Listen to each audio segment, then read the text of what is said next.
Hello guys, this is Jeet and you are watching here physics in my view. Thermodynamics हमारी start हो चुकी थी। Lecture first और second में हमने काफ़ी कुछ कवर किया और जैसा कि आज का लेक्चर है उसके अनुमान से ऐसा लग रहा है कि आज थर्मोडायनेमिक्स कंप्लीट हो जाएगी और अगले लेक्चर में काइनेटिक थ्योरी कंप्लीट होगी क्योंकि वो थर्मोडायनेमिक्स छोटी है। थोड़ा स्टैटिस्टिकल का उसमें लगेगा होगा, लेकिन हम स्टैटिस्टिकल फिजिक्स को अलग कवर करेंगे। तो आज का हमारा जो टॉपिक है वो एंट्रोपी से रिलेटेड है। एंट्रोपी किसे कहते हैं, ये सब चीज़ों को बाकी बहुत अच्छी तरीके से समझेंगे और ये लेक्चर भी लगभग 1.5 से 2 घंटे का रहेगा। बहुत सारी चीज़ें कवर करेंगे। थर्मोडायनेमिक्स में मैंने आपको पहले ही बता रखा है और फिर दोबारा रिपीट कर दे रहा हूँ। मेजर जो मेन रोल रहेगा वो आपका रहेगा कि आप कितने ज़्यादा क्वेश्चन प्रैक्टिस करते हैं, क्योंकि कंसेप्ट बहुत कम है। हमारा थर्मोडायनेमिक और स्टैटिस्टिकल फिजिक्स में जो काइनेटिक थ्योरी है उन सब में कंसेप्ट कम है, क्वेश्चन जो है वो आपको लगाने हैं। समझना रही बात। तो हम स्टार्ट करते हैं एंट्रोपी के बारे में डिस्कस करना। एंट्रोपी कहते किसे हैं?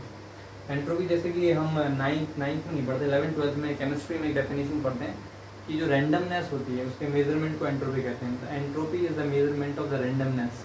कोई सिस्टम जितना ज़्यादा रैंडम होगा, रैंडमली ओरिएंटेड होगा, उसकी एंट्रोपी उतनी ही ज़्यादा होगी। फॉर एग्जाम्पल के लिए मान लीजिए बर्फ़ है। बर्फ़ में जो मॉलिक्यूल रहते हैं बहुत अच्छे से सुसज्जित रहते हैं। मैं समझाता हूँ अच्छे से मार्क करके ख्याल से। ओके, मान लीजिए एंट्रोपी निकालते हैं। एंट्रोपी एंट्रोपी को हिंदी में एंट्रोपी कहा जाता है, ठीक है। तो the measurement of randomness of molecule in any system is called entropy of the system. मतलब कि सिस्टम के अंदर जितनी भी रैंडमनेस होगी उसके मेजरमेंट को ही हम एंट्रोपी से डिनोट करते हैं। हम नॉट सेइंग एग्जैक्टली कि एंट्रोपी ये नहीं बता पाएगा कि डिस्टर्बेंस कितना है। जैसे कि हम ये नहीं कह सकते कि डिस्टर्बेंस की यूनिट कितनी है, पर हम आकलन कर सकते हैं कि जिस कंपैरेटिवली स्टडी, जैसे कि फॉर एग्जांपल मैंने कहा कि वो व्यक्ति बुरा है, लेकिन मैं ये नहीं बता सकता कितने किलो बुरा है या कितने ग्राम बुरा है। सेम लाइक जो एंट्रोपी है वो डिनोट तो कर दे कि रैंडमनेस है, पर ये नहीं बताएगी कितने किलो कितने gram, because unit is not defined. So हम क्या करेंगे कि कंपेयर कर सकते हैं। अगर मैंने कहा दो सिस्टम्स है जिनमें इसकी एंट्रोपी जो है इसकी एंट्रोपी से ज़्यादा है, देन विल से कि इसकी रैंडमनेस ज़्यादा है। आप समझ रहे हैं? Entropy is the measurement of the randomness of the system. जितना ज़्यादा वेल ओरिएंटेड होगी चीज़, उसकी एंट्रोपी उतनी कम होगी। एक एग्जांपल मैं आपको और देता हूँ। मान लीजिए कि किसी असेंबली में परेड हो रही है और सभी लोग बहुत ही व्यवस्थित तरीके से परेड कर रहे हैं, मतलब खड़े हैं, सभी व्यवस्थित तरीके से खड़े हैं। अचानक उस असेंबली में ये भगदड़ मचने लग जाती है, ये घटना सामने आती है कि बम रखा हुआ है। तो पहले वो इस तरीके से असेंबली में सारे व्यक्ति जो हैं इस तरीके से बैठे हुए हैं, तो यहाँ पर जो है ये सिर्फ वेल ओरिएंटेड है, यहाँ के एंट्रोपी मैंने ऐसा मान ली। अचानक पता चला कि यहाँ पर जो है बॉम्ब रखा गया है। तो बॉम्ब रखा गया है तो सारे मॉलिक्यूल्स का नहीं, मॉलिक्यूल इन द सेंस सारे जो पार्टिकल मतलब जो व्यक्ति हैं वो कुछ इधर भागेंगे कुछ इधर भागेंगे, तो जो व्यवस्था है जो ये पूरी अव्यवस्थित हो जाएगी। जब अव्यवस्थित हो जाएगी तो हम कहेंगे कि सिस्टम की जो एंट्रोपी है पहले की कंपेयर में बढ़ गई है। तो S2 is greater then S1। कुल मिलाकर S2 माइनस S1 निकालें तो ग्रेटर देन ये आपका S2 देखो क्या है, S2 एंट्रोपी बढ़ गई है, S1 एंट्रोपी कम है, तो S2 माइनस S1 निकालेंगे, ये आएगा ग्रेटर देन 0। तो एंट्रोपी जो है 0 से बड़ी हो जाएगी। तो इस पूरी चीज से हमें ये पता चलता है कि एंट्रोपी वास्तव में ना मेजरमेंट ऑफ डिसऑर्डरनेस है। एक क्वेश्चन आपको पूछा जाए, अगर आप बताएं जरा। एक क्वेश्चन ये है कि मान लीजिए फ्रिज से आपने बर्फ का टुकड़ा निकाला जिसकी एंट्रोपी कुछ है और थोड़ी देर बाद वो बर्फ पिघलने लग गई, तो बर्फ पिघल के जो है वाटर बन गई। तो आप मुझे बताएंगे कि एंट्रोपी बढ़ गई या घट गई? तो आंसर आएगा एंट्रोपी जो है वो बढ़ गई, क्योंकि इसमें मॉलिक्यूल व्यवस्थित हैं, जिसमें मॉलिक्यूल व्यवस्थित सॉलिड स्टेट में, और यहाँ मॉलिक्यूल जो अस्त व्यस्त हैं तो इसको एंट्रोपी और बढ़ गई। और अगर ये गैसेस स्टेट में आती है तो इसकी एंट्रोपी और बढ़ जाएगी। तो इसके रिवर्स में जाएंगे तो एंट्रोपी घट जाएगी। थर्मोडायनेमिक्स जो सेकंड लॉ है, अभी मैं आपको बताऊंगा सेकंड लॉ या थर्ड लॉ क्या है। एक एंट्रोपी से रिलेटेड सर्वप्रचलित नियम है कि एंट्रोपी किसी सिस्टम की जो है वो घट नहीं सकती। एंट्रोपी हमेशा क्या होती है, तो 0 होगी एंट्रोपी चेंज, या फिर इंक्रीजिंग ऑर्डर में होगा। ये बहुत ही शानदार नियम है, मैं भी इसको अच्छे से लिख पाऊंगा। किसी भी सिस्टम की एंट्रोपी या तो इंक्रीज होगी या फिर 0 होगी, कम नहीं हो सकती। तो आप जरा विचार करके देखें कि क्या ऐसा हो सकता है गैस की एंट्रोपी ज़्यादा है, ठीक है, गैस की एंट्रोपी ज़्यादा है, टेम्परेचर कम करें तो वो वाटर बनेगा, और कम करें तो आइस बन जाएगा। तो यहाँ पे एंट्रोपी बढ़ी है नहीं बढ़ी, बढ़ी है नहीं बढ़ी, बढ़ गई। तो इस नियम का उल्लंघन हो गया क्या? नहीं हुआ, क्योंकि ये पूरा नियम है किसी आइसोलेटेड सिस्टम, पूरे वर्ड को समझे, किसी आइसोलेटेड मतलब ऐसा सिस्टम जिसका व्यवहार से सराउंडिंग से कोई आदान प्रदान ना हो, उस सिस्टम के लिए एंट्रोपी कभी भी बड़ी नहीं हो सकती। जब हम अंदर की ओर या बाहर पीछे की ओर बैक कर रहे हैं तो यहाँ सिस्टम में क्या चल रहा है, हीट बाहर से अंदर की ओर, अंदर से बाहर की ओर ट्रांसफॉर्म हो रही है। मतलब सराउंडिंग का इसमें क्या है, इंक्लूडमेंट है, मतलब उसमें सराउंडिंग का लेन देन है, वो इसमें समाहित है। तो ये आइसोलेट सिस्टम नहीं है। तो इस प्रकार के ट्रांसफॉर्मेशन जब आइसोलेशन नहीं है तो हम उसकी कंपेयर कभी भी इस घटना से नहीं कर सकते। और नेट देखने के लिए हमें सराउंडिंग इंक्लूड करना पड़ेगा। और अगर ओवरऑल देखें आप, पूरे यूनिवर्स को आइसोलेट माना जा सकता है खुद के लिए, क्योंकि यूनिवर्स एक सिस्टम मान लीजिए, तो यूनिवर्स किसके साथ ट्रांसफॉर्म करेगा, क्योंकि यूनिवर्स के बाहर तो कोई चीज़ नहीं है, ऐसी थ्योरी मानी जाती है। तो जब किसी यूनिवर्स के बाहर कोई सराउंडिंग मौजूद नहीं है तो यूनिवर्स को एक आइसोलेटेड सिस्टम माना जा सकता है। तब हम ये कहते हैं कि यूनिवर्स की एंट्रोपी हमेशा इंक्रीजिंग ऑर्डर में रहती है, बिकॉज यूनिवर्स एक्सपेंड भी करता है, रैंडमनेस बढ़ रही है। तो एंट्रोपी को कुछ निश्चित शब्दों में हम लिखते हैं, ये सब चीज़ें भी आप नोट कर लेना। और फिर कुछ डेफिनेट वर्ड्स में मैं ये डिफाइन करना चाहूँगा कि ये क्या है और इसमें आइसोलेटेड वर्ड का क्या रोल है। अगर आइसोलेटेड वर्ड ना हो तो क्या ये कम हो सकती है? यस ऑफ कोर्स, एंट्रोपी कम हो सकती है बिकॉज सिस्टम नॉन आइसोलेटेड होनी चाहिए। मैं लिखवाता हूँ, अभी समझा देता हूँ, ठीक। आप एंट्रोपी नोट करेंगे, फिर ये नोट करेंगे, और क्या क्या पढ़ लिया हमने, रैंडमनेस, डिसऑर्डरनेस को कहते हैं एंट्रोपी। अगर आइस का एग्जांपल दिया मैंने आपको, आइस वाटर में कन्वर्ट होगा तो एंट्रोपी इंक्रीज होगी, और गैस में कन्वर्ट होगा तो और एंट्रोपी इंक्रीज होगी। और अगर हम बैक रिवर्स जाते हैं तो गैस से वाटर में एंट्रोपी डिक्रीज होती है, वाटर से आइस में और डिक्रीज होती है, ठीक। इसे मिटाते हैं और चलते हैं एंट्रोपी की मैथमेटिकल डेफिनेशन की ओर। तो एंट्रोपी की मैथमेटिकल डेफिनेशन क्या कहती है? एंट्रोपी की मैथमेटिकल डेफिनेशन ये कहती है, और मैथमेटिकल डेफिनेशन भाई एंट्रोपी की मैथमेटिकल डेफिनेशन होती है ये, ds equal to dq upon t। इसको ऐसा लिखेंगे, यदि किसी सिस्टम को dq हीट दी जाती है t टेम्परेचर, कांस्टेंट टेम्परेचर पर, लिखेंगे if dq heat is given to any system at T constant temperature, then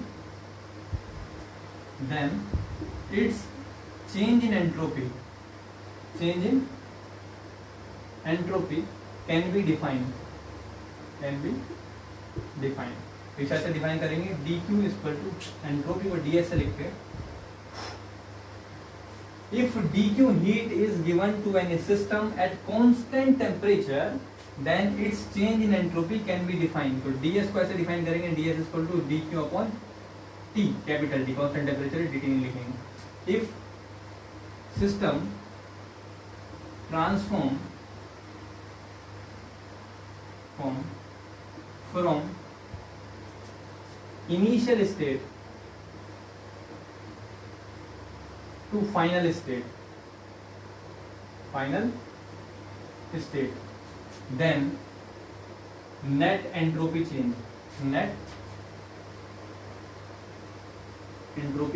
जो होगा वो होगा delta S equal to integral initial से फाइनल स्टेट तक dq अपॉन t। तो ये एंट्रोपी की मैथमेटिकल डेफिनेशन है, जिसे ये पता है वो समझ लो डील कर लेगा एंट्रोपी मैथमेटिकली। ये जो डेफिनेशन है ये बच्चों को समझाने के लिए होती है, इसके सहायता से आप कभी भी क्वेश्चन हेल्प नहीं कर सकते, सोल्व नहीं कर सकते। आपको क्वेश्चन सोल्व करने के लिए ये बेसिक डेफिनेशन पता होनी चाहिए, जनरल इंटीग्रेशन पता होनी चाहिए। मैं आपको एक एग्जांपल देता हूँ कि सिस्टम की एंट्रोपी कैलकुलेट करते हैं।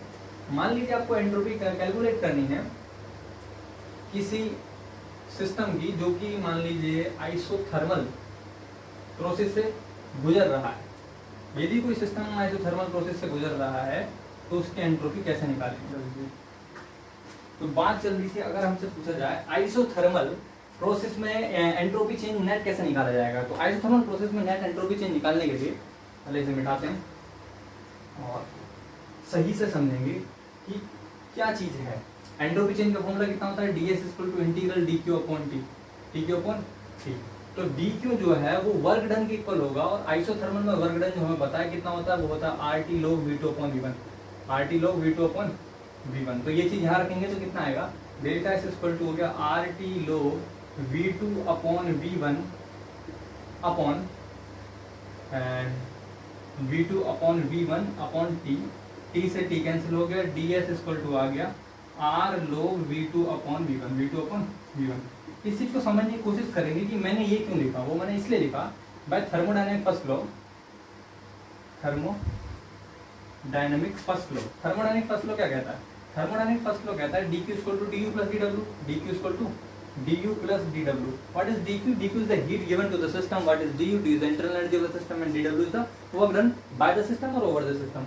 डी डब्ल्यू जो है, डी यू जो है इंटरनल एनर्जी है, अगर टेम्परेचर कांस्टेंट है तो क्या उसकी इंटरनल एनर्जी इंक्रीज होगी या डिक्रीज होगी, कभी भी नहीं। तो याद रखेंगे, मैंने आपको पहले ही बताया था, अगर इंटरनल एनर्जी किसे कहते हैं, जो उसके कंस्टिट्यूएंट पार्टिकल है उसके जो वाइब्रेशनल मोशन होगा, रोटेशनल मोशन होगा, इन सभी मोशन के जो कोरस्पॉन्डिंग एनर्जी होगी उसके सम को इंटरनल एनर्जी कहते हैं। अगर सिस्टम में टेम्परेचर ही नहीं होगा तो वो मोशन में ही नहीं रहेंगे, जब मोशन में रहेंगे इंटरनल एनर्जी कांस्टेंट हो जाएगी।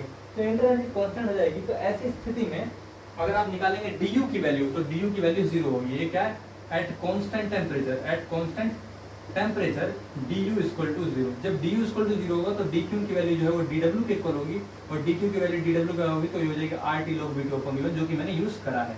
आई होप आपको ये बात समझ में आ रही होगी। तो इसके जरिए भी एंट्रोपी निकाली जा सकती है। तो आइसोथर्मल प्रोसेस अगर कभी यूज हो रहा है तो उस दौरान जो है एंट्रोपी चेंज ऐसे निकाली जाती है। नंबर 2 इसका, अगर आप आइसोबारिक प्रोसेस निकालेंगे, entropy change in isobaric process, isobaric process. तो आइसोबारिक प्रोसेस के लिए एक फॉर्मूला अपनाएंगे, ds equal to integral dq upon t। Isobaric process में dq क्या होता है, mcp dt integral upon t।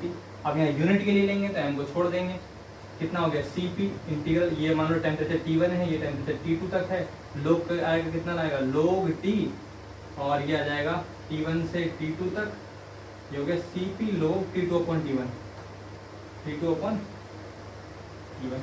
ये आ गया आपका आइसोबारिक प्रोसेस। अगर आप आइसोकोरिक के लिए निकालना चाहते हैं तो आइसोकोरिक के लिए भी बहुत सिंपल है, क्या करना है यहाँ पे mcvdt लगाना है। अभी बताऊंगा ये कहाँ से आया, ये यहाँ से आया,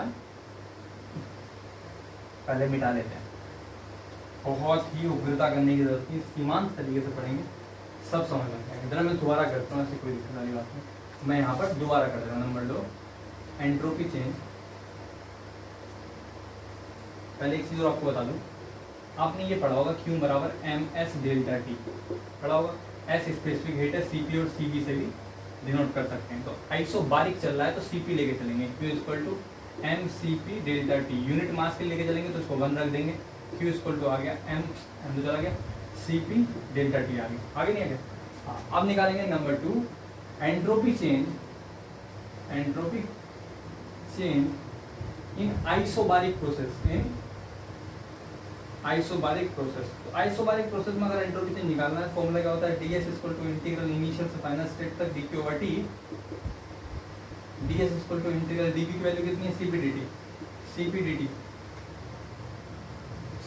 dt को capital T temperature by time नहीं है, इनिशियल से फाइनल, इनिशियल टेम्परेचर मान ले T1 है, फाइनल टेम्परेचर मान ले T2 है, तो ds इक्वल टू आ गया cp log T2 upon T1, integration आप कर लेना T2 अपॉन T1, तो ये आ गया। अगर आप आइसोकोरिक में करना चाहते हैं, number 3 entropy change in isochoric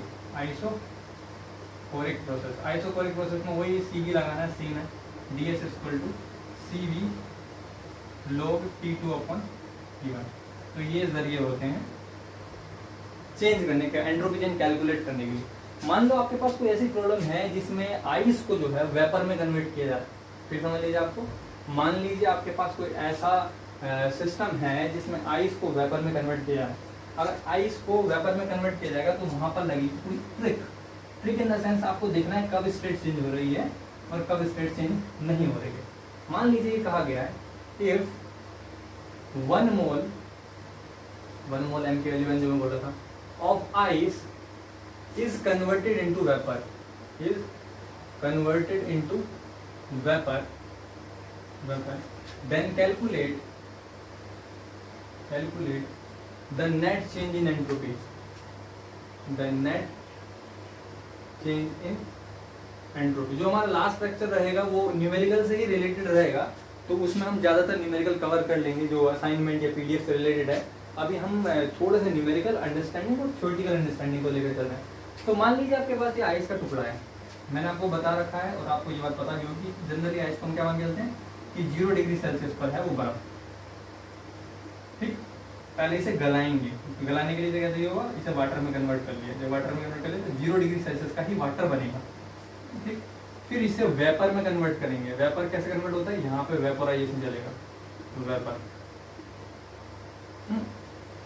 पहले 0 डिग्री सेल्सियस का वाटर है, आइस है, और इसे 0 डिग्री सेल्सियस के वाटर में लाएंगे, फिर वाटर को ही 100 डिग्री सेल्सियस के वाटर में लाएंगे, 100 डिग्री सेल्सियस के वाटर में लाएंगे, और फिर 100 डिग्री सेल्सियस का वाटर जो है वो वेपर में कन्वर्ट होगा, वेपर में कन्वर्ट होगा। ये बात मैंने आपको बता रखी है। जब बर्फ को पानी बनाते हैं तो पहले जब बर्फ को पानी बनाएंगे तो यहाँ पर क्या स्टेट चेंज है, यहाँ पर क्या स्टेट चेंज है, पानी से पानी में जाएगा, ये भी वाटर है, तो यहाँ स्टेट चेंज नहीं है।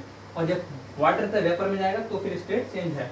जब स्टेट चेंज होती है तो यहाँ लेटेंट हीट लेते हैं, क्या लेते हैं, लेटेंट हीट। और यहाँ भी क्या लेंगे, लेटेंट हीट। लेटेंट हीट का फॉर्मूला क्या होता है, Q equal to ml, vaporization की L V ले लिया, और यहाँ लेते हैं Q equal to ml, liquefaction का ml ले लिया। ठीक, इसका मतलब समझ रहे हो।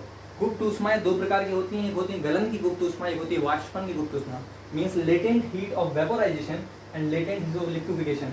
तो यहाँ से जो लिक्विड में कन्वर्ट हो रहा है तो उसकी गुप्त ऊष्मा अलग होगी, इसी गुप्त ऊष्मा अलग होगी। यहाँ पर जो लिया जाएगा वो लिया जाएगा Q equal to mCp dt, mCp dt। मैंने आपको बता रखा है ये क्यों लिया जाता है, क्योंकि यहाँ पर हीट देने पर स्टेट चेंज नहीं हो रही है। फिर स्टेट चेंज नहीं हो रही तो ये वाली अवस्था है। ठीक, लिक्विड से लिक्विड में। अब अगर आपसे पूछा जाता है कैलकुलेट द नेट चेंज, देखो 1 मोल का है तो m तो कन्वर्ट हो जाएगा, बात खत्म करते हैं उसकी, convert into vapour, then calculate the net change in entropy. तो मेरे भाई एंट्रोपी का फॉर्मूला क्या होता है, ds इक्वल टू होता है dq अपॉन t, पता है।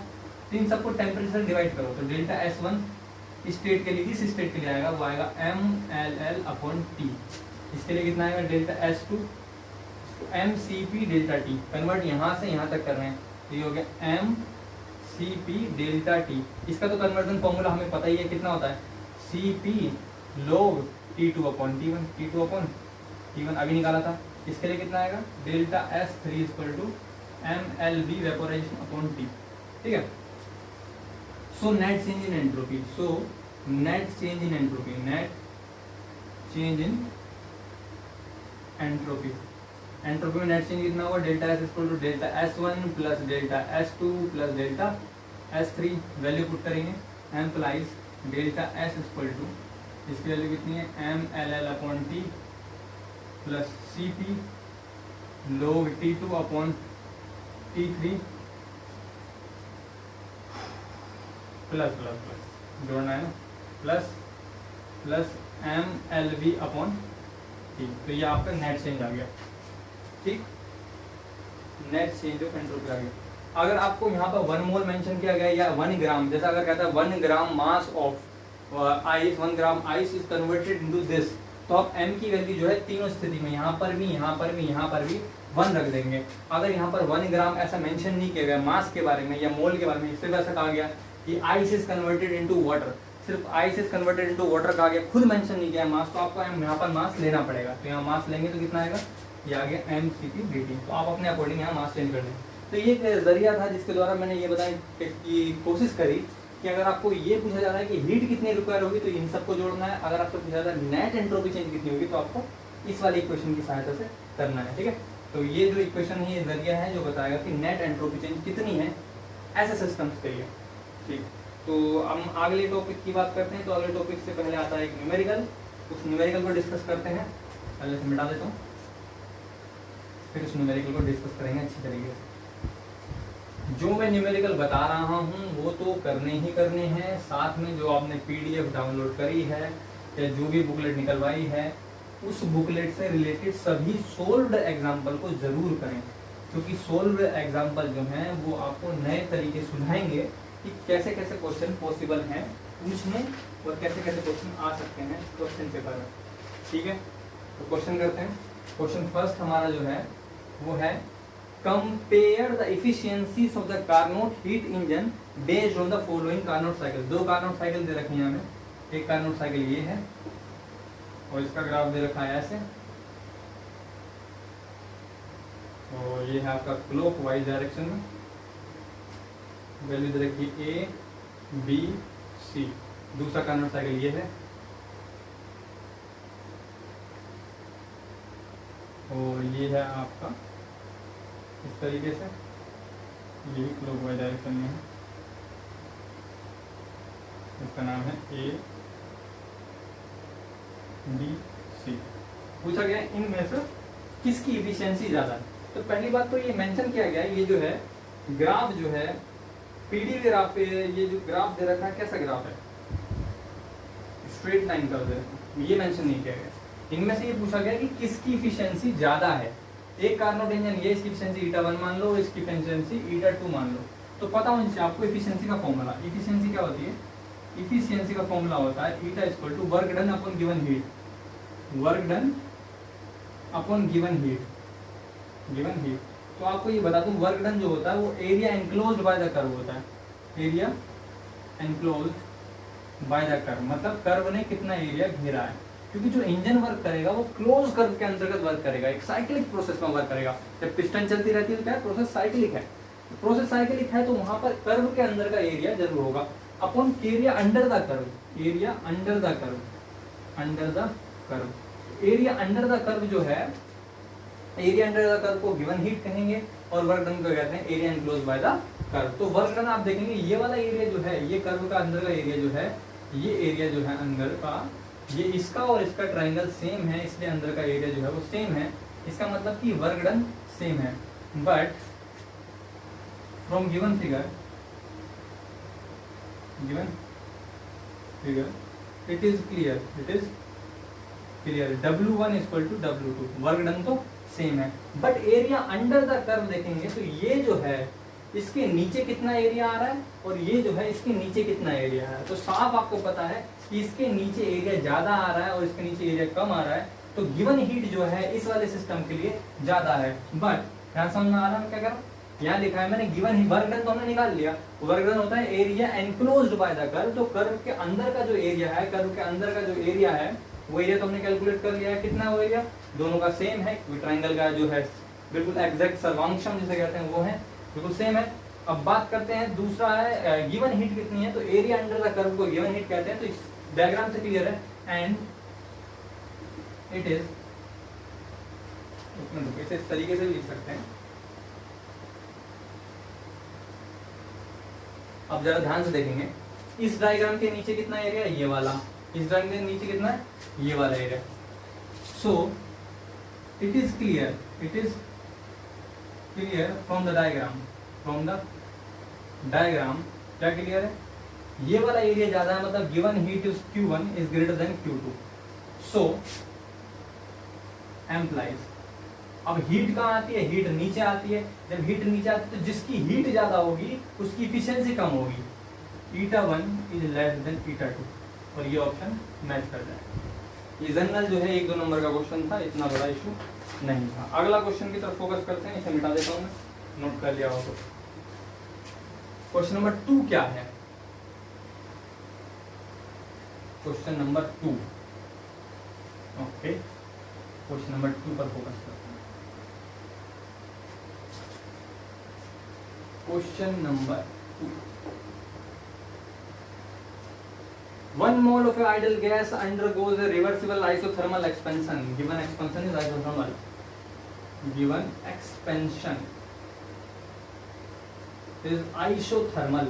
Isothermal. ठीक। From V1 to V2, volume कहाँ से कन्वर्ट हो रहा है, V1 to 2V1, मतलब V से 2V तक कन्वर्ट हो रहा है। What is the change in entropy of the gas? Number 1 पूछा गया है, what is the change in entropy of the gas? What is the change in entropy of the gas? Gas की entropy में कितना change होगा ये पूछा गया है। तो सबसे पहली बात मैं आपको बता दूं, सेम चीज प्रोसेस कैसा है, आइसोथर्मल है, और आइसोथर्मल में क्या होता है, dQ = dW के बराबर होता है, बिकॉज ऑफ क्योंकि आइसोथर्मल, ये इसलिए का सिंपल है क्योंकि का, ये क्योंकि का है, चूंकि का है, चूंकि du की वैल्यू 0 होती है। और आइसोथर्मल का वर्णन बंदे को याद होता है, RT log V2 upon V1 होता है, आपको याद नहीं होता अलग बात है। V2 upon V1 होता है, रखो वॉल्यूम कितना है, dq इक्वल टू कितना आ गया, RT log V2 की वैल्यू कितनी है 2V अपॉन नीचे आ गया V से V कैंसिल। मेरा मानना ये है मेरे भाई, अगर एंट्रोपी पे क्वेश्चन आता है और ना हो तो बहुत दुख की बात है, क्योंकि सिंपल सा फॉर्मूला है ds इक्वल टू dq/t, सब में मान रखना है। Question number first, by the formula of entropy, by the formula of entropy, formula of entropy. Entropy का फॉर्मूला क्या है भाई, एंट्रोपी का फॉर्मूला है ds equal to dq/t, dq/t लगाओ, ds इक्वल टू dq की वैल्यू कितनी है, RT log 2 अपॉन t से t cancel, ds equal to आ गया RT, t तो कैंसिल हो गया log 2। तो इस सिस्टम की एंट्रोपी चेंज है। So net change of entropy for system, system की एंट्रोपी चेंज आ गई, डेल्टा S इक्वल टू आ गया R log 2, बहुत बिल्कुल सही है। दूसरा क्वेश्चन ये पूछा गया है इसी में कि what is the change in entropy of the universe. दूसरा क्वेश्चन है change in entropy, change in entropy of universe, अर्थात ब्रह्मांड की एंट्रोपी में कितना परिवर्तन आएगा। तो पहली बात मैं आपको बता दूं, जिस भी पतीले में, बर्तन में, भगोने में, सिलेंडर में या एक्सप्लोजन या एक्सपेंशन करवाया गया है आइसोथर्मल, उसके आसपास के सराउंडिंग के एंट्रोपी में चेंज होगा। Entropy change in surrounding, entropy change in surrounding, change in surrounding, surrounding कितना एंट्रोपी चेंज होगा सराउंडिंग में, सराउंडिंग में होगा इसका उल्टा माइनस के R log 2, ठीक। So entropy change of universe, entropy change of universe, universe के एंट्रोपी चेंज कैसे निकालेंगे, universe equal to delta S universe, universe is equal to delta S of system, system के entropy change plus delta S of surrounding, surrounding entropy change. तो delta S of universe जो आएगा, universe जो आएगा वो आएगा इसका कितना है R log 2 सिस्टम माइनस का R log 2 सराउंडिंग, ये कैंसिल हो गया, एम्प्लाइज डेल्टा S यूनिवर्स जो आएगा वो आएगा, इसको कैंसिल हो गया, 0 आ गया। तो इससे क्या सिद्ध होता है, इसका सिद्ध ये होता है कि मेरे भाई तुम्हारे पटाखे फोड़ने से, तुम्हारे चाय बनाने से ब्रह्मांड की एंट्रोपी में क्यों परिवर्तन आएगा भाई। बड़े विचार करने वाली बात है। तुम ये सोच रहे हो कि थर्मोडायनेमिक्स, मतलब हम लोग ये सोच रहे हैं कि थर्मोडायनेमिक्स हम लोग पढ़ रहे हैं, हमने चाय बना ली, भाप उड़ गई, स्टेट चेंज हो गया, एंट्रोपी बदल गई, हमारे सिस्टम की एंट्रोपी बदल गई, तो इसका मतलब ब्रह्मांड की एंट्रोपी पर इफेक्ट पड़ा हुआ। कुछ भी नहीं है। आपकी एंट्रोपी में जो छोटे मोटे एक्सप्लोजन और एक्सपेंशन होते हैं, उनकी एंट्रोपी से सराउंडिंग की एंट्रोपी जितनी आपकी बढ़ोतरी होगी, सराउंडिंग में उतनी कमी होगी, क्योंकि आइसोलेशन नहीं है ना। नहीं समझ में आ रहा, कोई बात नहीं। नेट चेंज ऑफ एंट्रोपी क्या आएगा, यूनिवर्स का 0 आएगा। ये क्वेश्चन इसमें पूछा गया था। अगला क्वेश्चन एक और डिस्कस करते हैं, ये समझ में आया। इस क्वेश्चन में मैंने आपको ये बताने की कोशिश की गई थी, फिर मैं बता रहा हूँ। 1 mole of ideal gas undergoes the reversible isothermal expansion from volume V1 to 2V1. What is the change in entropy of the gas? वो हमने कैलकुलेट कर दिया, एंड कैलकुलेट कर दिया। What is the change in entropy of the universe? वो हमने ऐसे calculate करा। तो कैसे कैलकुलेट करा हमने, पहले एंट्रोपी निकाली, किसमें, सिस्टम की चेंज, फिर देखा कि उतना ही सराउंडिंग में एंट्रोपी चेंज होगा, और फिर टोटल एंट्रोपी चेंज में, क्योंकि यूनिवर्स में तो दोनों चीज आती हैं, सिस्टम भी और सराउंडिंग भी, तो सिस्टम और सराउंडिंग का नेट एंट्रोपी चेंज निकालेंगे, वही यूनिवर्स का एंट्रोपी चेंज होगा। इसे नोट कर लिया, मिटा देता हूं मैं, और अगले क्वेश्चन की ओर बढ़ते हैं। अगले क्वेश्चन की ओर बढ़ते हैं। बताइए जरा अगला क्वेश्चन क्या है। नहीं पता कैसे पता होगा, अभी बताते हैं। अगला क्वेश्चन, जिसे क्वेश्चन नंबर 3 कहा जा रहा है, वो क्वेश्चन ये है कि अ मास m of a liquid of temperature T1 is mixed with the equal mass of same liquid at lower temperature T2. The system is thermally isolated. Calculate the change in entropy of the system. बहुत शानदार question, बहुत ही अच्छा question है, आने लायक है। A mass m of a liquid at temperature T1 is mixed with a equal mass. तो temperature T1 एक बार पढ़ लेते हैं पहले। A mass of m of a liquid at temperature T1 is mixed with an equal mass of same liquid at lower temperature T2. The system is thermally isolated. Calculate the change in entropy of the system. तो ये मान लीजिए कोई दो bracket दे रखे हैं इस तरीके से, और इसमें m मास है और टेम्परेचर T1 है, और इसमें m मास है, temperature T2। Substance liquid form में, क्या लिक्विड फॉर्म में सब्सटेंस है दोनों, और लिक्विड फॉर्म में सब्सटेंस है दोनों, और 3G के साथ एक चीज कही गई है कि T1 का टेम्परेचर ज्यादा है, ये बात इसने कही है। So by the principle of calorimetry, by the principle of calorimetry, तो नेट चेंज ऑफ एंट्रोपी पूछ रहा है ना, कि बोल रहा है कि thermally the system is thermally isolated, calculate the entropy change of the system. ठीक, ये आइसोथर्मली आइसोलेट किया गया है, थर्मली आइसोलेटेड, तो नेट चेंज इन एंट्रोपी पूछा गया। तो सबसे पहली बात, अगर ये आइसोथर्मल वॉल है तो क्या होगा कि टेम्परेचर रेगुलेट करने की कोशिश करेगा। टेम्परेचर मतलब इसका और इसका टेम्परेचर जो है बैलेंस हो जाएगा। जैसे मान लीजिए कि आपने कई बार ये चीज़ देखी होगी कि आपको चाय दी गई है और आज चाय बहुत गर्म है, तो आपने उस चाय को जो है एक पतीले में रख दिया जिसमें ठंडा पानी है, तब क्या होगा कि चाय में पानी तो नहीं मिलेगा पर चाय ठंडा हो जाएगा, क्योंकि उसके बीच में क्या है, एक वॉल है जो कि हीट का ट्रांसफॉर्मेशन कर सकती है। ऐसे करेगी कि इक्विलिब्रियम में आ जाए, और जब कोई चीज़ इक्विलिब्रियम में आती है तो वहाँ पे लगता है हमारा कैलोरीमेट्री प्रिंसिपल। तो कैलोरीमेट्री प्रिंसिपल क्या होता है जरा अच्छे से बताएंगे, और फिर हम आगे बढ़ते हैं। कैलोरीमेट्री प्रिंसिपल क्या होता है, M1 S1 T1 minus T, temperature को कैपिटल लिखना चाहिए, T1 minus T, M2 S2 T minus T2। What is T?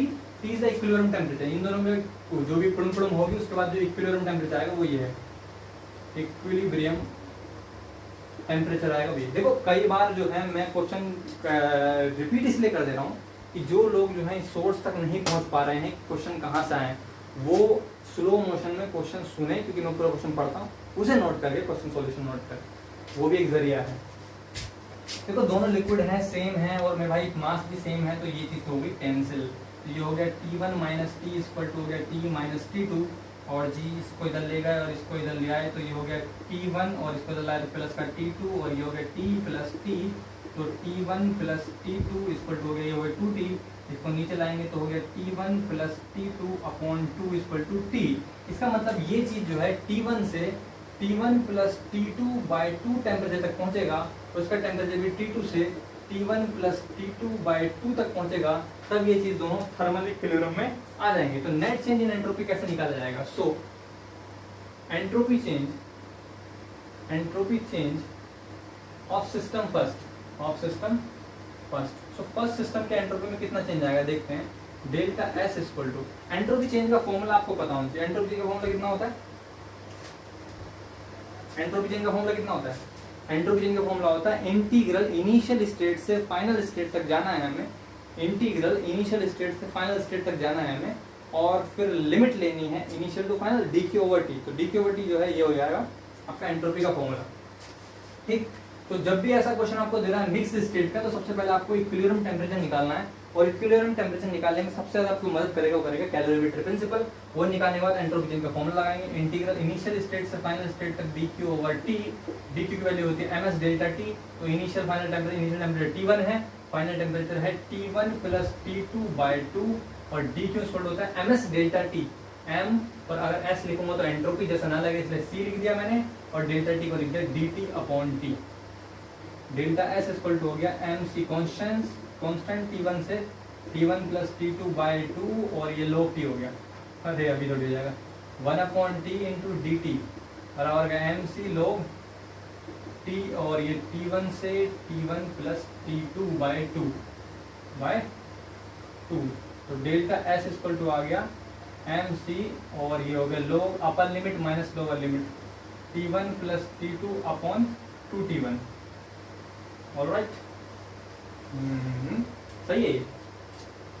Upper limit minus lower limit करेंगे तो भाग में घट जाते हैं। ठीक है, क्वेश्चन फर्स्ट आप करेंगे number 2, and change in entropy of second system, change in entropy of second system,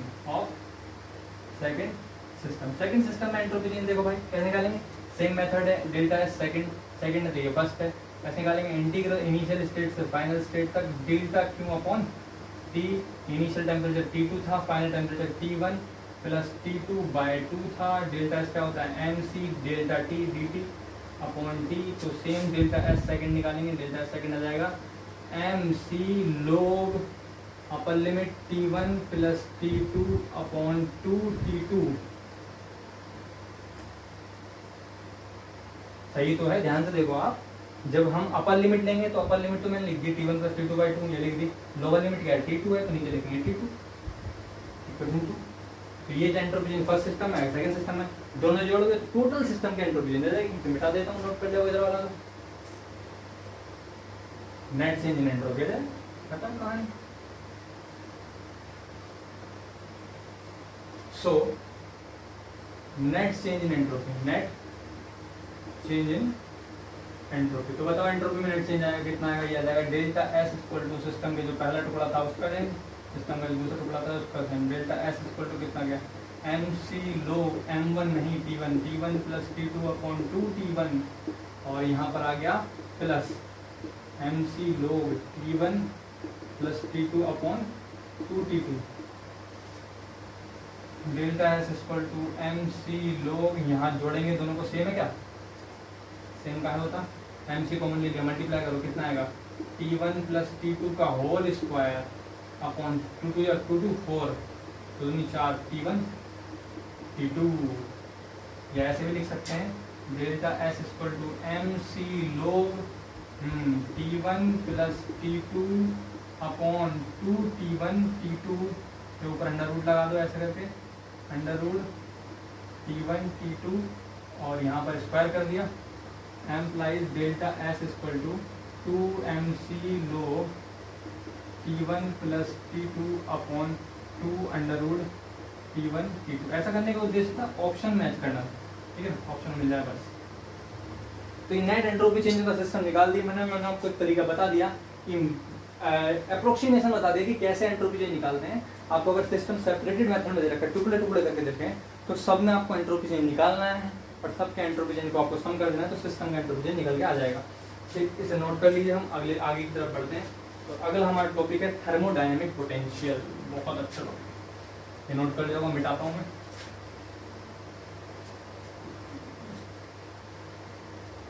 देखो, जिन लोगों ने थर्मोडायनेमिक्स जो है बीएससी में पढ़ी होगी अच्छे से, उन्हें कोई दिक्कत आने वाली नहीं, क्योंकि ये तो बहुत हल्की हल्की चीज़ें हैं जो बीएससी में पढ़ाई जाती हैं। देखो, मैं एक बात फिर बता देता हूँ, समस्या क्या है पेपर के साथ। पेपर के साथ समस्या ये है कि उसमें सिर्फ थर्मोडायनेमिक्स नहीं आएगी, पेपर के साथ समस्या ये है कि उसमें सिर्फ ईएमटी नहीं आएगी, उसमें आएगा सब, और सब याद करना कठिन, यही है बस। सब चीज़ हल्की है पर सब याद करना कठिन है। ठीक, तो ये हो गया। अब हम पढ़ने वाले थे थर्मोडायनेमिक पोटेंशियल, उसे पढ़ते हैं। तो बताइए थर्मोडायनेमिक पोटेंशियल क्या होता है। Thermodynamic potential, thermodynamic potential, thermodynamic potential किसे कहते हैं मेरे भाई, इतना पढ़ा होगा आपने और ज़्यादा थ्योरी में भी नहीं जाते हैं। थर्मोडायनेमिक्स समझने के लिए आपको जिन पैरामीटर का यूज़ करना पड़ेगा, जैसे कि आप लो एंट्रोपी लो, प्रेशर लो, वॉल्यूम, वो आपस में रिलेट करके कुछ फंडामेंटल इक्वेशंस बनाते हैं, जिनमें थर्मोडायनेमिक पोटेंशियल कहा जाता है। ये 4 प्रकार की इक्वेशन होती है मेरे भाई। सबसे पहला होता है आपका internal energy term. Internal energy term को क्या लिखते हैं, internal energy term, energy term. Internal energy term को, इंटरनल एनर्जी को डी यू से करते हैं, उसे डी यू से डिनोट करेंगे। मैं हर टर्म के बारे में काफ़ी हद तक जानकारी आपको दे दूंगा, जिम्मेदारी आपकी है कि आप उसका फॉर्मूला याद रखें एंड टाइम में जो आएगा। जैसे कि आपको पता है by thermodynamic first law, by thermodynamic first law. Thermodynamic first law क्या होता है मेरे भाई, थर्मोडायनेमिक फर्स्ट लॉ होता है D Q equal to D U plus D W, D Q equal to D U plus D W. D Q की value नहीं पता तो एंट्रोपी का फॉर्मूला बता दे, डी एस इक्वल टू कितना होता है, D Q over T multiply कर कितना आ गया, T D S equal to कितना आ गया, डी क्यू वैल्यू रख यहाँ पे कितना आ गया, T D S equal to D U plus D W. D W value पता होती है कितनी होती है बताना, D W equal to P D B होता है, कितना होता है पीडीबी। तो यहाँ रख दिया पीडीबी, निकाल दिया, इसको करते कितना आ गया, टी डी एस माइनस का P D V equal to D U, इसका मतलब implies D U equal to आ गया T D S minus P D V, T D S minus P D. एक बात मैं आपको और बताना चाहता हूँ, आप याद रखना, अगर आपसे पूछा जाए एंट्रोपी चेंज, एंट्रोपी, चलो ऐसे मौखिक रूप से बताता हूँ, अगर आपसे पूछा जाए कि calculate the entropy change in adiabatic process, तो मेरे भाई एंट्रोपी चेंज एडियाबेटिक प्रोसेस के लिए निकाल ही नहीं सकते, बिकॉज ऑफ, आप मुझे बताओ एंट्रोपी चेंज का फॉर्मूला क्या होता है, क्या होता है। एंट्रोपी चेंज का फॉर्मूला होता है S equal to D Q over T, ये होता है फॉर्मूला S इक्वल टू, थोड़ा ऐसे बता देता हूँ, S equal to D Q over T होता है, आप समझने की कोशिश करो, डी क्यू ओवर टी। और एडियाबेटिक की कंडीशन ही है कि उसमें डी क्यू क्या रहेगा, जीरो रहेगा। तो delta S equal to D Q over T में जब डी क्यू आप जीरो रखोगे तो एंट्रोपी चेंज कितना आएगा, जीरो आएगा। इसका मतलब एडियाबेटिक प्रोसेस या हो रहा है तो उसमें नेट एंट्रोपी चेंज शून्य होता है, समझ आ रहा है। एडियाबेटिक प्रोसेस में नेट एंट्रोपी चेंज शून्य होता है, एडियाबेटिक प्रोसेस में नेट एंट्रोपी चेंज शून्य होता है, इस बात को याद रखेंगे, क्योंकि ये चीज़ जो है टिक मानने को भी आ जाती है। जैसा आपने ये वाला क्वेश्चन पढ़ेंगे ES ET वगैरह, ES ET जो क्वेश्चन है वो S इसलिए लिखा जाता है ताकि जो एडियाबेटिक इलास्टिसिटी में S इसलिए डिनोट किया जाता है क्योंकि एंट्रोपी कांस्टेंट रहती है, ये याद करने वाली बात है। मैं लिख दे रहा हूँ स्टार बना के, in adiabatic process, in adiabatic process delta S equal to zero implies S equal to constant, entropy constant है, ठीक है। जैसे कि अगर पूछ लेता है कि आइसोबारिक में प्रेशर कांस्टेंट रहता है, आइसोकोरिक में वॉल्यूम कांस्टेंट रहता है, आइसोकोरिक में टेम्परेचर कांस्टेंट रहता है, एडियाबेटिक में क्या कांस्टेंट रहता है, then you will say entropy constant रहती है, ठीक। ये आपकी जो है इक्वेशन है, ये आपको याद होनी चाहिए, इसे first equation of thermal potential कहते हैं। अगर मैं इसको पार्शियल डिफरेंशिएट करूं du ओवर ds के टर्म में तो बचेगा t, फिर डिफरेंशिएट करूं du ओवर dv की टर्म में और फिर ds लाऊं तो यह आ जाएगा आपका del t over del v, और इसे इक्वेशन फर्स्ट मान लेते हैं। ये आप नोट कर लीजिएगा, अलग से टॉपिक है, ठीक है, ये एक इंपॉर्टेंट पॉइंट है, ये अलग है, नोट कर लेना। और इस चीज़ को मैं दोबारा डिफरेंशिएट कर रहा हूँ। देखो अभी मैंने किसके रेस्पेक्ट में डिफरेंशिएट करा, ध्यान से देखेंगे, अभी मैंने किसके रेस्पेक्ट में डिफरेंशिएट करा, अभी करा मैंने s के रेस्पेक्ट में, अब करूँगा v के रेस्पेक्ट में, करो कितना आएगा, du ओवर dv के रेस्पेक्ट में करूँगा आएगा माइनस p, फिर du ओवर ds के रेस्पेक्ट में करूँगा तो ये आ जाएगा माइनस के del p over del s, but u is a state function, कैसा फंक्शन है, state function. What is state function, state function that function is doesn't depend over path where the process processing, it depend over the initial final state. So exact है state function and it is exact, and it is exact. Exact का मतलब होता है exact differential equation condition को satisfy करेगा, मतलब कि del two U over del V del S निकालो या del two U over del S del V निकालो, बराबर आएगा मेरे भाई।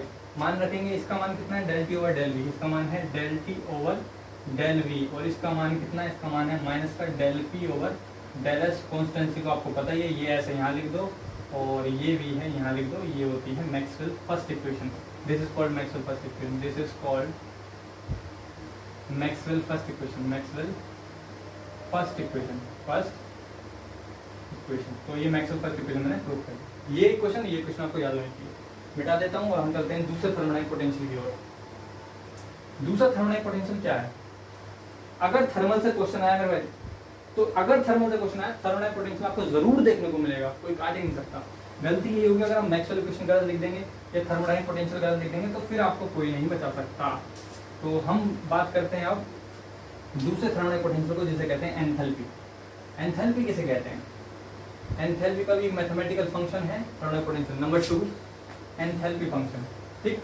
एंथैल्पी को किससे डिनोट करते हैं, एंथैल्पी डिनोट करते हैं H से, और फॉर्मूला क्या होता है, इसका फॉर्मूला होता है H equal to U plus PV।